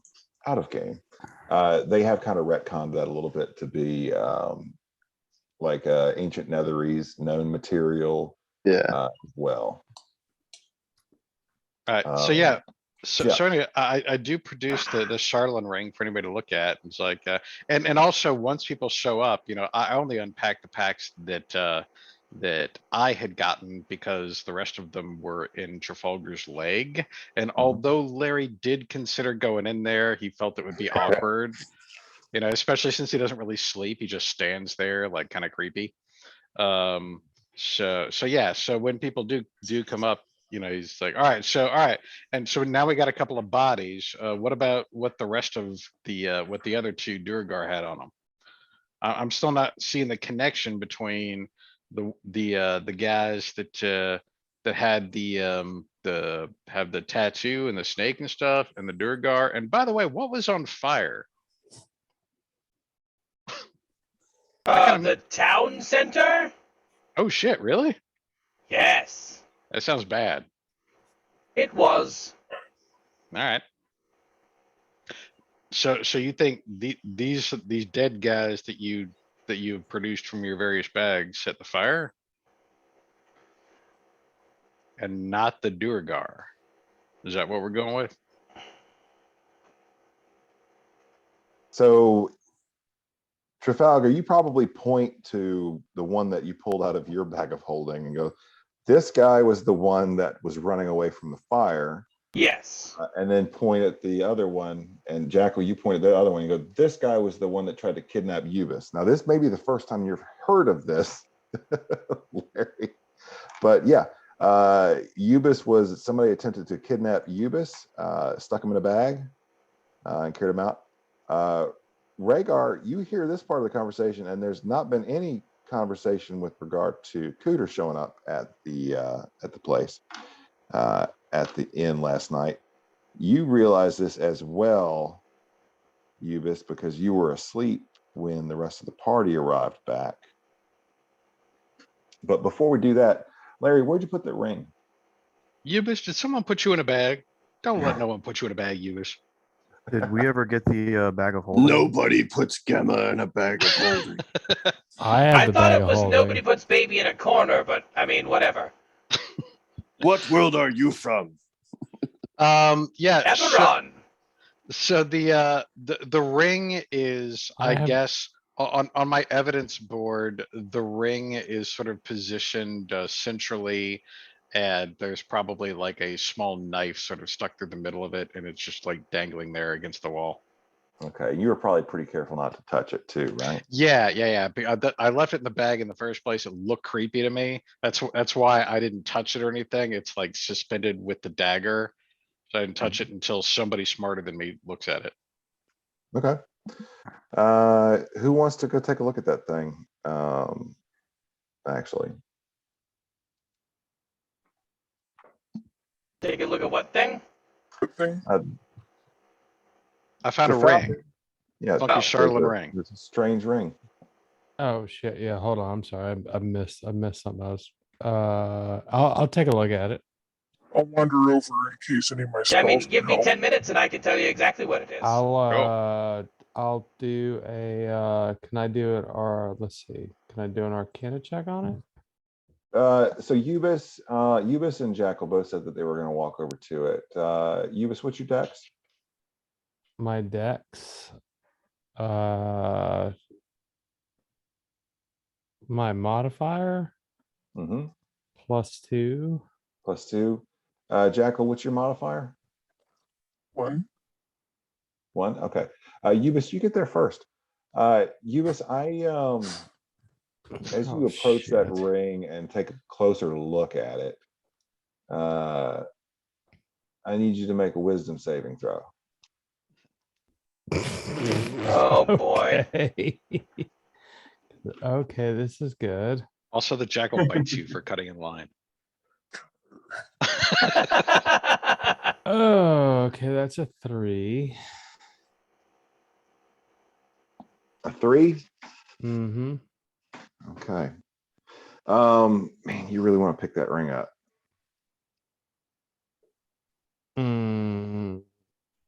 I'll pick it up. Now that you have it in your hand, it feels kind of cold. You look down at it. Does that balance my warmth ring out? Yeah. You look down at it, and you really like almost entranced by this thing. There's a little tiny symbol on there. Go ahead and give me a history check. All right. Oh, come on. That's bullshit. Oh, 24. Yeah, that's 24? bullshit. Total bullshit. 24. 24. No, I thought it was a 4. I thought it was on a 4. So how much was it actually? 24. 24. Okay. You recognize this little symbol. It's a little tiny 6-pointed snowflake, but it's not like a nice snowflake. It's like a mean fucking pointy fucking Warhammer 40K fucking snowflake. I don't know what that means. It I'm looks just very- kidding. I know it's a video. yeah. Or I know it's a game. You feel really like you really need to put this thing on, and you start to put it on. Even though I know what it is. Even though you know what it is, it's drawing it to you. You start to put it on, and I need you to make one more wisdom saving throw. I'll slip it on. Shit, why not? I did specify someone smarter than me. Larry, you'd say that out loud. 12. Can I see if something's happening to him? Can I see Jackal, what's going on? Jackal, you actually have like a really, really bad feeling about this deep down. You can make a contested sleight of hand against Ubis to get it away from him. It's a 12. Okay. Ubis is going to put that. You need to go I ahead. rolled a 19. 19. Ubis, make me a sleight of hand check. Not horrible at these, but I could So also am I. make a. I could also make a persuasion. I'm behind you. That's a 9 for my sleight of hand. But I'm All not right. trying to sleight of hand it though. No. See, you don't really have much control over the will to put this thing on, the drive to put this thing on. Jackal snatches it from your hand, and you feel like a weight's been lifted off of your head, off of your soul. Like like, what the fuck was that? Jackal, give me a wisdom save. Uh, Oh, by the way, be careful the ring. It kind of gives me the creeps. 19. Yeah. 19. Jackal, you feel like a really strong need to put this ring on. And yes, that was even with a 19. I feel angry that it was taken from me. Try to snatch it back if you like. I would She's like looking like she's to. about to try to put this thing on. Can I persuade her to give it to me? All right, I would Smeagol. like to call upon the help of Anubis. As soon as Okay, I make feel me a- something pulling on me that's not my will. Make me a religion check. 12. 12.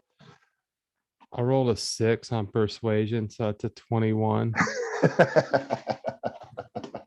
for her to give me the ring back. Jackal, it's a really good idea to give Ubis that ring back, but you really don't feel like you want to. But there's a little voice. There's a little voice, like your conscience. It's like your little, the sense of direction that your role as a cleric, Swallow the ring. connection gives you. Dude, no, don't hold on. That gives you to determine, which way you go, the way that you live yourself, and the way that you live your life and interact with people around you. And it is telling you that this ring is bad. Ubis is telling you to give them the ring. They are you like, okay, I'll give you the ring. But you find yourself picking the ring up and going to put it on your finger. Go ahead and give me a wisdom saving throw again. Got 14. 14. I'm getting weak. The rest of the group, what are you guys doing? Trafalgar, you see me acting weird, don't you, buddy? Pal? Friend? Do I notice this? Give me a perception check, please. Well, I mean, so I was obviously Disadvantage, watching all this disadvantage. With close. disadvantage? Oh Yes. boy. Yes. Oh, that's a 6. A 6. Larry, you can give me a flat roll. Flat roll. Okay, yeah, because I was kind of watching what was going on down here. So I was interested. Do I get to use guidance for this stuff, or probably not, because it's kind of probably not. instantaneous? Yeah. Yeah. Oh, that's good. That's good. It's 24. 24. There's something going on with that ring between the two of them. Is this this is the Asmodeus ring? No, Yeah. this is Oh.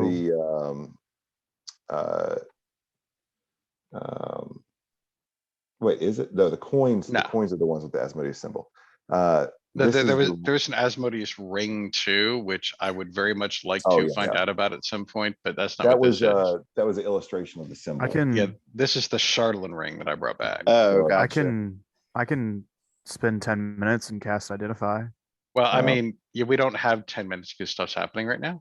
Yeah, so it's happening right now. Alright. So,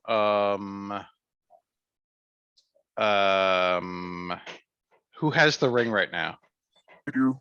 The Jackal has the ring currently, but I don't know that. I'm kind of looking at this body here,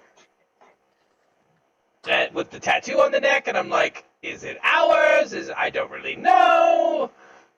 I'm a little worried about this. All right, cool. Here's what we're gonna do. I still have that bag that it came in.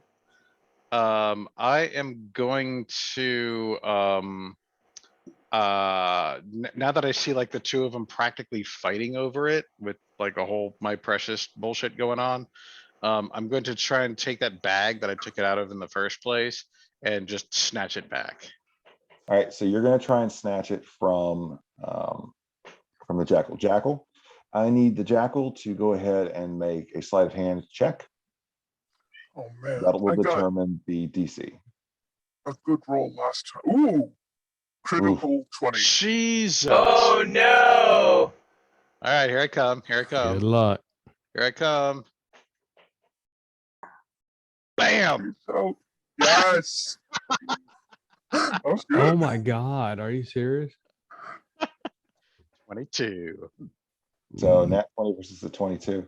Larry, you snatch it. You're trying to snatch it with the bag. Yeah, with the bag, it's like, kind of like, when you sort of turn it inside out slightly and then just like grab it out of it so that it's inside the bag. Okay. That sounds kind of difficult though, I feel like if I saw this happening, I would have bardic inspiration her or What? him, the jackal. Only if I can use guidance. Now, You know what? Can, You know what? Let's do that. Let's do that. I will bardic inspiration. Roll So it's a bardic. D6. So Can Can we Rhaegar roll pause for like 30 seconds so I can find out what my dog's freaking out about downstairs? Sure. yeah, Be sure. right back. So, while we're waiting for that pause, can Rhaegar roll a history check on the Chardalyn?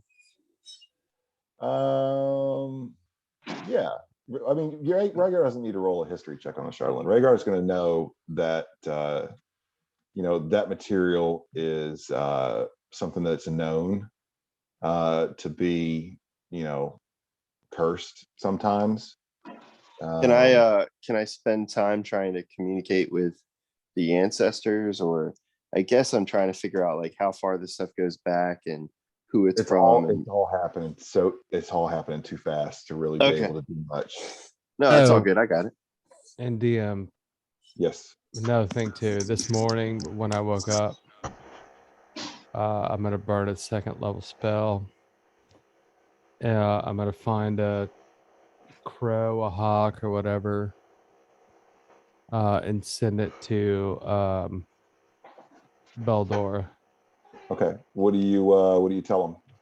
You don't have to. You can tell me here. You can put it in the chat. Well, just basically just tell her what happened with Cooter and all this stuff.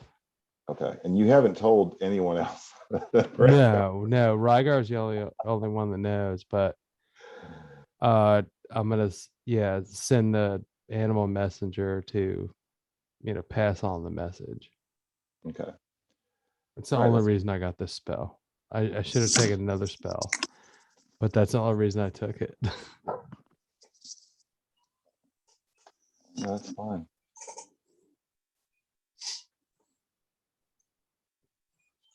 So this is really interesting. Like, I don't know if I want you guys to go here or not, but you know what? We're going to find out. Should we resolve the inspiration versus the guidance and see what happens, or are we gonna wait for Chris to come I'm back? going to wait for her to come back. Yeah. Okay, let's go. Oh yeah, the thing I just did was a first thing in the morning when as soon as I woke up and walked outside, I found a bird. Because you don't know about it, but yeah, I got threatened. I don't know about it. By a bird? No, I got threatened by Cooter. I was like, it's like a fucking bird Yeah, game. so by yeah, a cooter. actually, I'm glad you brought that up. So you haven't told us about Or the whole less. Cooter thing, right? No, I haven't told any of y'all No. anything. Well, no, Okay, cool. as far as Cooter knows, we're good. As far as Cooter knows. So all Cooter Yeah, needs to I know. rolled a 30 deception, told him that if we pass through Targus, that we're gonna like destroy all sorts of shit, and he's gonna be fine. He just wants you guys to go through Targus to be a distraction, so he can do whatever he wants to do. Right. Yeah, Because being a distraction is fun. but he thinks we're all like best buds. So Yeah, once for again, I now, lied to him of course. because I Just don't like go a over, Ubis. I don't go over well. All right, you ready for the roll off? All right, Christy, you back? Yes, I am back. All right, Christy, you roll. It was a D- D8 for bardic D6. inspiration. D6. Roll the D6. D6. Shit. So Larry, so that's a 25 on sleight of hand. Yeah, god damn it, here it comes. Larry, you got to roll Do a it. oof, 24. 24. Okay. Well, I tried. Well, the timing's perfect on this. This will be fun. Jackal, as you put this ring on your finger, the whole world, your whole vision, your whole view just suddenly goes white. Are you sure I can't swallow it? I'm sure you can't swallow it. Now, maybe you can swallow it later. I'm not gonna say you can never swallow it, just not right now. You can If I always swallow it, then I can't put it on. Right. You can always swallow it later. It's You can always hard swallow to it later. it's hard to unswallow it. Yeah. No, it's not. That is a horrible statement. You eat enough raw meat, you learn how.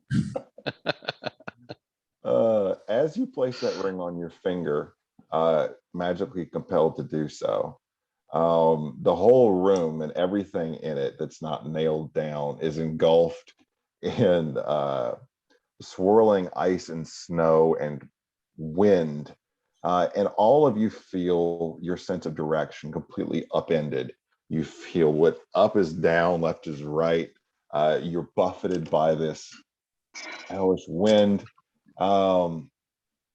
There is no saving throw to resist this effect. And you all feel the slam of your bodies hitting something, and then you feel just the cold, the extreme cold. I don't. And you find yourself, well, yeah, most of you. There's actually a couple of you that don't. And you find yourselves someplace new. Around you, strewn across the snow and ice that you find yourself sitting in, is all the gear and the packs of those dead Duergar. And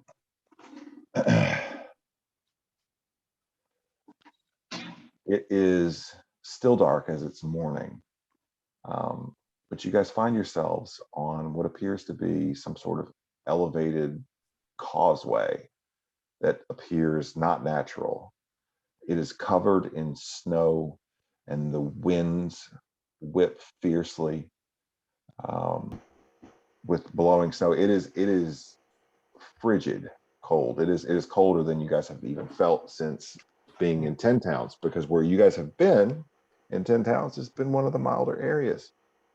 On either side of this causeway that you guys stand on, it's about 20 feet wide, or about 10 feet wide, excuse me, is a drop off. And you look around, and you guys find yourselves to be standing in the mountains, in the cold. Oh shit. You are somewhere else. And I'll go ahead and reveal a bit more of the map. How cold is it? Oh, it's pretty fucking cold. Like wind sounds swirling around. Oh yeah, definitely. Winter storm howling. I'm Rygar safe now. I can last up to -50. Yes, you guys find yourselves on this large causeway. Oh, this is good. Makes So we about- just like got teleported here essentially. It would appear so. Is this because the jackal put the ring on? It would appear so. So but can I do something real quick? Because I was holding back a little bit in there. Yeah, let's go ahead. We'll go around, see what everybody's doing, and then it's getting close to 11. Okay. So basically, Rhaegar would have sat back quietly and observed this occurrence, trusting Eubis to, handle it. But when he saw Them things smart. no, because he does trust you. That's why he didn't meddle or speak up. When he saw things start to go awry, and the exchange of the ring and the change of Jackal's persona, as Lurie would have reached out to try to snatch the ring, when he failed and the ring would have made it onto Jackal's hand.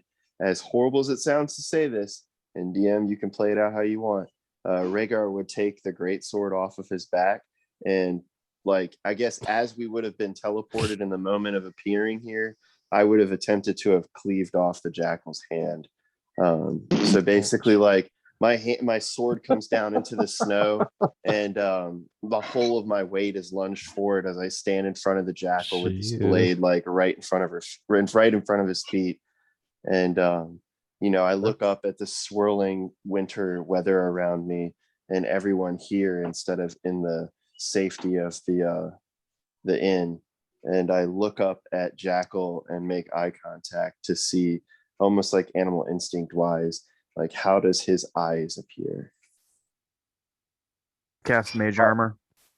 Jackal, you feel whatever that influence was fade away from you.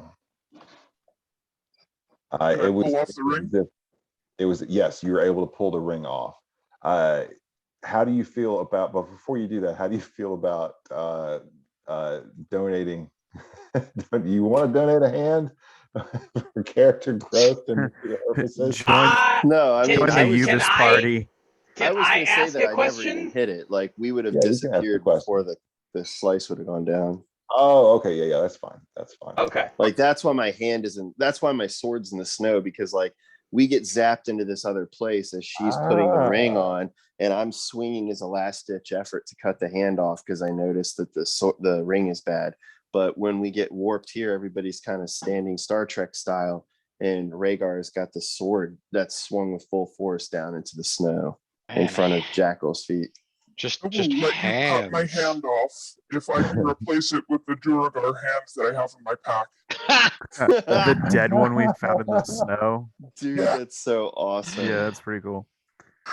I'm definitely casting mage armor, so please take note. All right, so If you don't let him cut my hand off, though. Okay, I won't let him cut your hand off this time. Man. This time. No hands were harmed during the filming of this campaign. As I pulled the ring off my finger, as I was looking down at it, so I kind of looked past my hand and saw the sword in the snow, and I look up at Rhaegar just with this feeling of betrayal. Mm. Damn, that was the wrong move. Yo, out of game, I feel horrible now. Legitimately. Thought we were friends.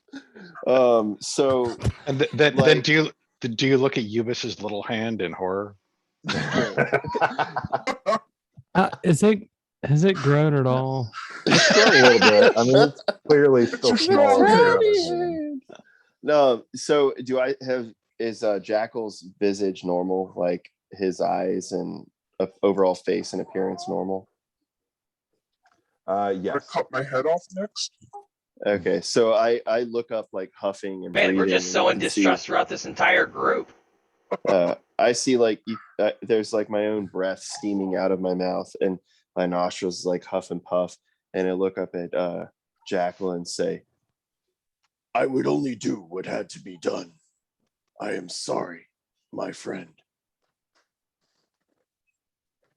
I'm just gonna overcome with all the emotions all at once. I'm just gonna nod while my bottom lip trembles a little. Oh man! Larry takes that in for a minute and says, "Yeah, Jackal, don't sweat it. He was just going to try to prune the branch to save the tree, and then he's going to get a weather report from Chip Dashley." All right, so Chip Dashley says, "Well, we find ourselves in an unknown location. Seem to be higher altitude. We've got a strong cold front moving in every day, all day. Plenty of snow, not a lot of sunshine. Back over to you for traffic. Well, it's a little crowded on this thing. It's only 10 feet wide. So, all right. Thank you, Chip. Chip ignores you. Is this one of your Fey people, Larry? Yeah. It's just like when he uses Druid Craft to Okay. do the weather prediction. It's just Chip Dashley coming out to tell him what the weather's like. Can I roll a nature or survival check to see if I know where this is? Because like Rhaegar unknowingly, if not able to discern what it is, would think that this is the foot of Crom's Mountain. Yeah, go ahead and give me a one of those with advantage. All right, so the first one was an 8, and then history I think is pretty poor for me. I think it's like a 1 or a 0. History, we got a +1, so a 9. A 9. Yeah. All right, so I mean, you can't really tell. You don't know that you've been here. You don't think you've been here at all. You don't even think you've heard of this place. But then the Goliaths aren't the only, people to populate the Dales. So not sure. You're just not sure. I've gotten bored. I've wandered to the northwest. It's still dark. So perception checks and things like that. But go ahead and give me everybody give me perception checks with disadvantage. You said I'm gonna guidance myself on this. You said the contents of the packs were actually came with us. Oh yeah, they're scattered about. That's good. Around you, along with Well, that's fun. some furniture from the labyrinth. Take on I rolled a natural 20 and a 3. Hey, I got a 3 as well. So I got an 8 for perception. Did you I say had a +1 from guidance. Did you say disadvantage? Yes. Okay. I rolled a natural 1, so it's a 4. I'll throw my guidance on here too. With disadvantage, Rhaegar rolled a 23. Hey Thomas, where's those Damn. dancing lights when you need them? I got a total of a 20, dirty 20. 20. Okay. Told you. So Rhaegar looks out through like the snowstorms and whatever weather's whipping up around. And I'm just trying to take survey of the lay of the land.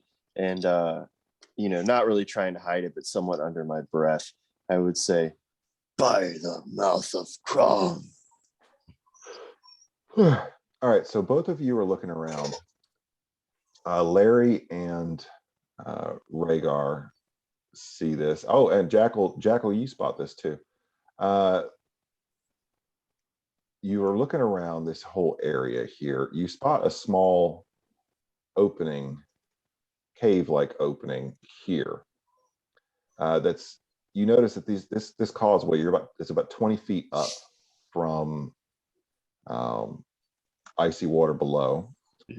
And it snakes up towards the mountain face and what appears to maybe be some sort of cave opening. There is a hole in the side of the cliff down here that is noticed by you three. But that's across like a rushing river-ish looking ice flow of water. Yeah, it's relatively still, actually. I mean, it looks like you would get wet going through it, but it's not like it's going to sweep you away. Gotcha. So I realized I wasn't able to get rid of dancing lights because I have a magic initiate. So I'll turn to the group and I'll say, "Would anybody like some light?" I have 4 lights that I can space 30 feet apart from each other. Would you like those? It's 20 feet apart. Thank you very much. Whatever. So I can do 80 feet line. I don't need any light, but if you could make them into sort of like a dancing glowing man, that would be entertaining. Yeah, that'd be pretty cool. I'll say I can try. And I'll cast dancing lights and have because it creates how many give me 1 second. Let me check. 4 globes of light. Yeah. So I'll do like one on the top, like one in the middle, and then 2 kind of at the bottom, and like they'll like be like bloop, bloop, bloop, bloop. I feel bloop. better. I feel better. Thank you. Okay. You really light up. You really light up the place. It's really looking nice here now. You guys can all see at this point there is the mouth of a cave at the top of this causeway, and built across the mouth of the cave seems to be some sort of wooden portico, crudely shaped like a bear's head with its mouth open, its mouth being the tunnel into the cave. The tunnel itself is dark. Rhaegar would draw his moon-touched longsword and trudge up through the snow in the direction of Gemma. Rhaegar, there's a front door and there's a back door. And I would I look at Larry and say, if you would like to get wet crawling through a slimy tunnel, be my guest. Why not face down hell face to face? There might be other options other than getting wet, but all right, I take your point. I'm just trying to move up toward Eubis to see what she's looking at. I'm just around the corner. Is that? I mean, haven't done anything crazy, right? No, Yeah, I know I mean, you have. you guys are I know not- you have. I'm just keeping up with you to protect you. You guys it's- haven't even taken it's- Rhaegar, you haven't even taken your long rest yet. Look at you. You're 26 hit points. No, we did. Yeah, I took one back at the. I don't know why I didn't refresh. I'll do it on the. Yeah, you gotta open it in above VTT Yeah. to have it update. I'm gonna. You look tired, Rhaegar. You look unwell. Thank you, Skyrim NPC. It used to be an adventurer like you till I took an arrow to the knee. No. So I stare up at is this. anybody coming with us? Yeah, I mean, I Yeah. stare up at this mouth of the cave, and I Mm. look at Gemma and say, "Look, there's a hole over there, about your size. I mean, no offense. Or we can go straight through the mouth of hell." I'll follow Rhaegar and Eubis. I'm not gonna get. How am I gonna cross the river? I'll look That at is it. why I followed you to As- stay dry. So I guess, yeah, that's the question. If I guess, probably at this decision might be a good place to stop. But if anybody has a way to get across the river to get in that thing that wouldn't involve, drowning in icy water, that'd be cool. But I think right Oh. now that I this can- decision probably like teeters with Eubis, because Rhaegar is going to listen to you. Well, I don't will you- let everyone know that I have the ability to freeze ice. What? How'd you get Freeze- that? Sorry, forgive me. Freeze water. I can. Where did freeze that water. ability come from? Ice Eh, 9 kills. you Ice know, 9 kills. I've been thinking about it for quite some time, you see, and I just have been ill prepared when I came here, and I remembered a few things from the desert and my teachers, and let's just say I looked inside my book. Did you choose a new spell that immediately came in handy? Eh, apparently, I have more than one. Valen, when you say this, Rhaegar would lean back and say, "If you can make water turn to ice, magic man, then do so, and we will inspect the mouth of the cave." All right. This way. And he'll take, I guess, go down. I mean, do I have to roll like an acrobatics or an athletics check to not slide into the fucking freezing cold water? What's the range on it? It's a 20 Yeah, foot I mean, I drop. think So- you can just cast it. It's Is- 20 How, it's 20 feet what's the area of it? So it is a 5-foot square, and Yeah, I I'm can gonna cast it need- up to 30 feet away. Oh yeah, I'm there you go. Well, I'm yeah. gonna need like 1, 2, 3 of those. Well, just so you know, If the spell is cast multiple times, you can have no more than 2 of its non-instantaneous effects active at a time. All right, You so it's cannot Frogger. Yeah. Yay. So I can Whip, whip, basically whip, freeze whip. I'd say like, the side closest to us and the opposite side, so there's still gonna be a 5-foot gap for Well, us to can't you do leapfrog. this and then can't you freeze that and then freeze like this? That's what I was saying. Well, no, but can't you? Don't make me jump. Can't you freeze? Oh my god. Can't you freeze that one next? Make a Yeah, long I go can. by. Is anyone Yeah, here a delicate flower? I can. Get over For real, here. are you When guys doing Godrium don't freeze Frogger? your What? I fucking mean, Is balls it off. a cantrip or a are you using spell slots? It's cantrip. Yeah, It so is a you can do 2 cantrip. at a time. Well, yeah. You So can do then 2 do at a this time. and boom, and then I'm over Yeah. here. Yeah. Yeah, you So can there walk you go. everybody across one at a time who wants to go there. Yeah. Well, Yeah. I'm in the hole. All right, so Oh. you walk up. Look at to- that fucking spell slot. Well, not a spell slot not used, and something actually useful with this character. It's crazy. This is I crazy. know. So I'll Remember go this, across Wes. with him. It can happen. It can't happen. I'll look at everybody and say, "Are you fucking coming, or are you staying on the cliff?" Give me a investigation check, Ubis. All right. Rhaegar, come. I shrug my shoulders and I take out a section of rope and a piton. What are you And doing? I anchor a piton into the corner 16. of Easy, the. Onyx. I anchor a piton into the corner somewhere over here, and Okay. uncoil the rope so I can guide myself down. Come on. And kind of like wrap a section of it around my waist. Okay.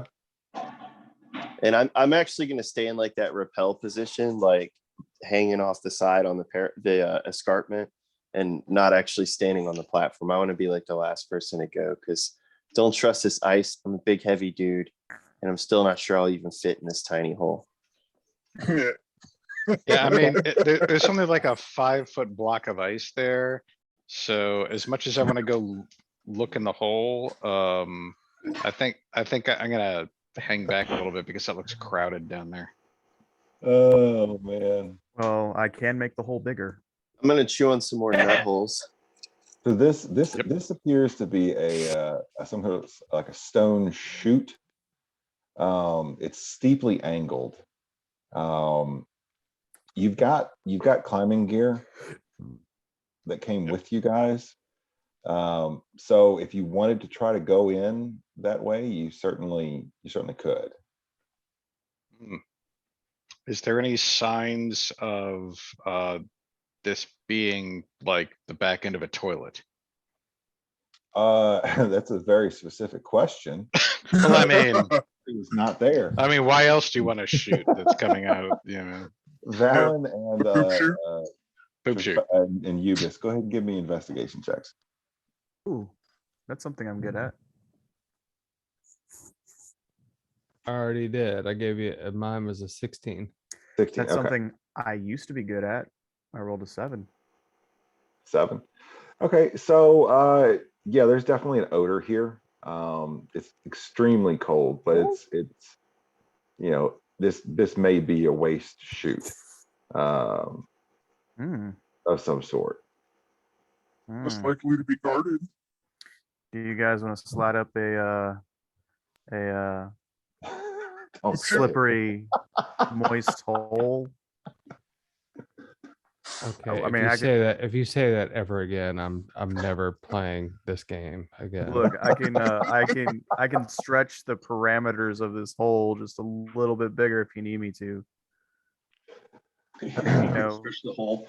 We could at least get 2 of us through at one time. The M word It's the M word is large not no, the M word is never acceptable. It's large enough to accept a medium creature. Large I enough mean, to- so any of you guys would be able to fit Yeah, up so we're through this good. chute. We could easily squeeze ourselves through. I can't believe that nobody said that's what she said. So, I mean, Somebody did though. You did. who's We're not who's we're not hacks, Brian. We have Who's- standards here. who's calling who's crawling actually into the hole itself, and who's staying outside? I mean, yeah, has anybody actually made the decision to climb up the sewage pipe? Yeah, somebody want to climb up the sewage pipe? I'll do it. What? I mean, I was just starting to think that the front door looked better, but I'm like, she's not even there, but okay. Wait a there she minute. is. Wait, too. so She made it. when Larry says that out loud about the front door looking better, I look over at Larry and I grunt and say, well, you would certainly know about alternate options and different plans, wouldn't you now? Front door, side tube, Duergar chase, fires on other buildings. I'll look at Rhaegar hey, and I'll say, hey, know you you're in never the saw wall." me set that fire. You don't know about that. That's true. I do not know that. I do not know that. You do know you're standing in the water. I'm actually hanging on a rope. Oh, okay. Yeah, I have a rope and a piton, and I'm Let's rappelling get off your the a- side. Let's get your ass over here on the ice then instead of in the freezing front, like tundra. I was leaving the platform. I'm like anchored into the wall like this with my feet kicked out. I was leaving the Okay. platform open in case anybody wanted to come down there, but Forgive Yeah. me. no, it's okay. So Rhaegar's just gonna hang out, and he shouts across the ice flume over to Ubis and says, "What do you see?" A hole. I'll shoot 2 of the orbials of light down the tube. You Ooh, shit them all about- down about- there. I mean, well, I was basically in my mind. I've got Be like one anal orbial. beads. Yeah, like I've got one bead that's like over top of the frozen tundra, and then we'll slowly get that first one in there, Yeah, you don't want to put them all in at once. and then and then Slowly insert them. once it gets 20 feet in, I'll slide another one in, and then that one goes another 20, and slide another one in, and I'll be like, this is at the max length I can go. I tell you what, though, if monster shows up, you better be able to rip them out like a ripcord, like pulling a weed whack. I can only do 80 feet. Oh god. I guess I'll follow after the It is once we- definitely past 11. once Yeah. we get 80 feet in, I guess Yeah, Actually, I need to hop off. I wake up Yeah, in do we- exactly You're on 5 tomorrow. hours. Yeah, So do we That's want all. to? I guess we I'll wanna- turn invisible and follow fuck the no, let's beads go till in. 11:30. Who's going up in there? Who's going up in there? I I'll need turn athletic. invisible and follow the beads in. All right, That's hang on. right. Y'all need climbing gear. I mean, we've got a bunch of climbing gear that was left Why here. do we Anybody- need climbing gear? And I will use 'cause it's a my slippery chute. I'll use Oh, What that's is right. this? You're there. You can just Yeah. make it do stuff. Right. All right. Never yeah. mind. Did you Yeah, say okay. deuce? What? No, I said I said it's a slippery chute. But no, yeah, if you're there, I guess More then middle school this gets. It's great. I love it. There's a question on the Twitch line asking if Anubis came with us. oh god. Oh, that is a good Anubis? question. Oh yeah, we were teleported. I guess Anubis wasn't with us. And the satyr. Well, The is drunken Oh, he? no. satyr. Well, Do we hey, know? that's not. The satyr is being taken care of by Cadbury, my ice butler. So True. Yeah. True. Okay. And they've And he's the got all the alcohol, ale. so. Yeah, they got all the fucking alcohol they can drink. be So fun. Are you sure? thank you for the concern, because we totally what? Are you sure? Can you not stress me out more? That's 3 magical enchantments I could lose because of your questions. All right, who's going in there? Who's going up? I just turned invisible and I'm following behind the anal beads. All right, do you have climbing gear with you? Jesus Christ. Do you have climbing gear with you? Well, I was thinking, like, if I used my, depending, like, if we shuffle everyone over, I can basically keep a stairwell constructed as long as we, I think if travel up the slippery anal hole. yeah, I think if anybody's going up, everybody should go up. Yeah, I agree. And we can grab the climbing gear over here just in case we need it. All right, so the first person to go up needs to make an athletics check. All right, I'm making an athletics check. Oh, that's good because that's a +0.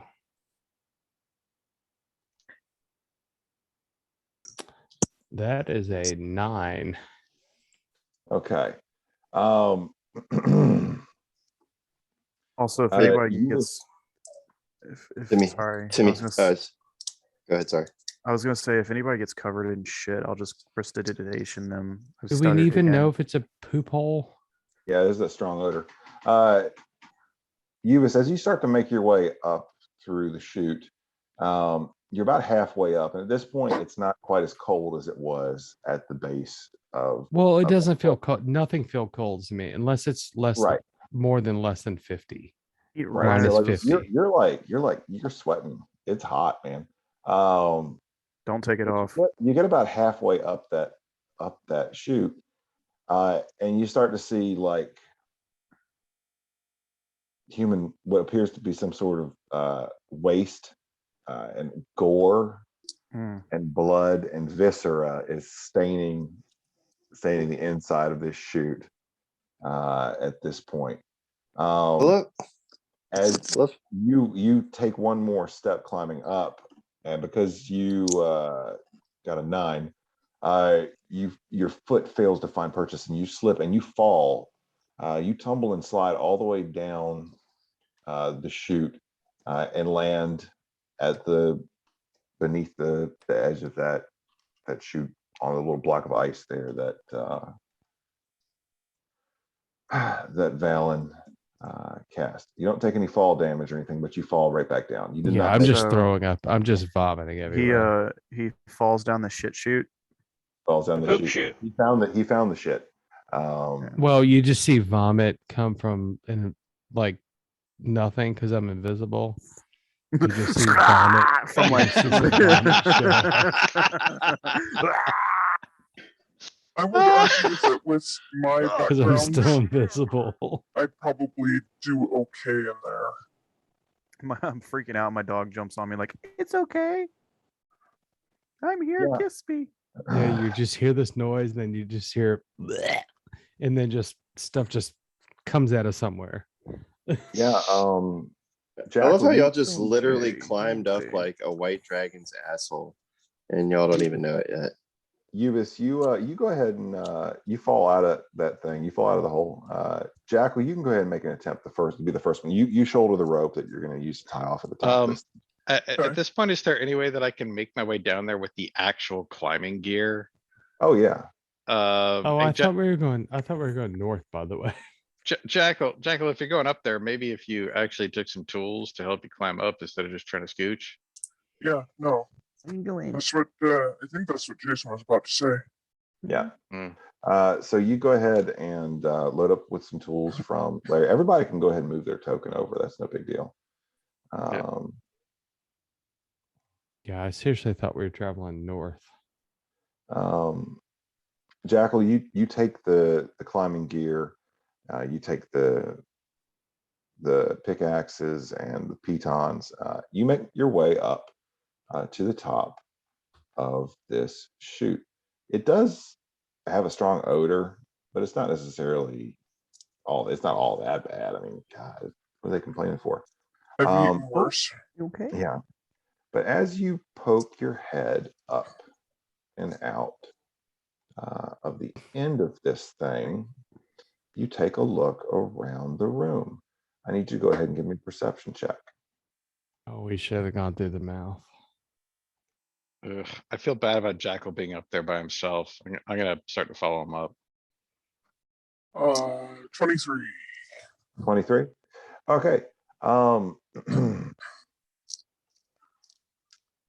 me go ahead and clear some fog. What is the range on your dark vision? Well, I mean, how far is this chute? Because I literally 25 feet. He put Okay. dancing lights up. Yeah, we Yeah. got dancing 60? lights all up in here. That's there's a lot true. of anal beads all up in this joint. My dark vision is 60 feet. Fuck. I'm sorry. Give me a Fuck. history, nature, or arcana check there. Whoa, shit. God damn. Oh, It just came home, scared the fucking piss out of me. My dogs are like, "Ah!" Crit fail +3. My fiance is So got a pissed. 4. They're they're That's- on the eastern end of the room. That's a really good perception check. They're on the eastern end of the room. What are those? You see Oh no. just a little trio of just the cutest little white dragon wormlings just there, just hanging out. Boy, somebody just called that. That could be pretty bad Please say because wish I they've could- been looking at those 3 lights that were sent up into the room, and they have been waiting. I wish and I could have that's where played we're with going to them. end our session today. Oh, I Can wish I could anyone have played take with those. little wormling as a pet? I'm going to say no to a pet. All right. So we are 3 out of the 7 Simon, down. damn it. Nice. Yeah. These are 2 of the smalls. These are going to be larges and then mediums. I wish I could have played with those little 3 things. I got some fat fingers. I There will totally be a could. variety. I totally could have made those guys my buddies, Cool, Ryan. I like the big especially one. being invisible. So there's some white dragon wormlings there in that room up top. It's so cute. Oh, by the way, with that 23 perception check, you notice there seems to be some sort of pile of ice splashed up against the side of the eastern wall of the room. It's weird. This is where that nature check comes in. There's just a big splash of ice over here on the eastern part of the room. Don't know why or what for. Out of game. AKA blood. Out of game. White dragons, they like to put their hoard inside of, stuff. Corpses. Instead of ice and anal bead holes. Yep. Yeah, they saw the dancing lights. They were like, okay, Oh shit. dinner time. You're fucked, Jackal. All right, guys, I'm going to have to No. jump off. Do we want to make a closing announcement of our stream and finish I think this so. up and I feel like this close would the be stream and then people can stick around if they want? yeah, like this would be a great spot. So, we all know, well, one of us knows we're fucked. You might think that, but you guys are really capable. So just so you know. Well, I mean, Hey, for the record, the dungeon master just called us capable, so that's a true. good thing to That's go true. out on a positive note. I'm not. Yeah. I'm not Guys. sure. I'm not sure if Yeah. the dungeon master having high expectations for us is a good thing for us. Right? It makes me think the DM's role for perception is really low. He is kind of setting the bar a little higher than what he should be. Just trying to They're show off. wormlings. They're Just trying to wormlings. show That off remains to for, be seen. Twitch Didn't- or YouTube now. Yeah. Well, everyone, I think we had a great game tonight. And Yeah. the only thing I would appreciate is if you all have the chance to do so, share the Extra Life link. I think it'd be great to bring in some fundraising for them. It's a good charity. It does good things. Plus, they put out a lot of really cool D&D content every year. So I'm hoping that the new adventure that they release for Extra Life fundraisers is just as good as Lokatha Rising, which Thomas and some friends It was played through. fun. It was fun. So yeah, I think it let's help those kids out. Share the link, let people know. And then if you've got friends looking for games, they need a place to land. At some point this channel will grow and we'll have different nights of the week streaming different games and other DMs as well. So let's Well, find a we- home for all our players to jump in and join into something they'll enjoy. And Thomas, I think you had an announcement about a new game as well. Yep. So I run a dungeon. Oh my god. Well, I run a Waterdeep Dragon Heist game on Mondays, and starting in September, we will be expanding from playing just 5th edition Dungeons and Dragons to playing V5 Vampires of the Masquerade. And my buddy Hunter will be DMing that. He's a brand new DM, and he's really, really excited. I asked him if he wanted to stream it. He said he would love to, and it's going to be taking place in Vegas, in the Vegas Strip. So vampires in Las Vegas. So it's gonna be fun.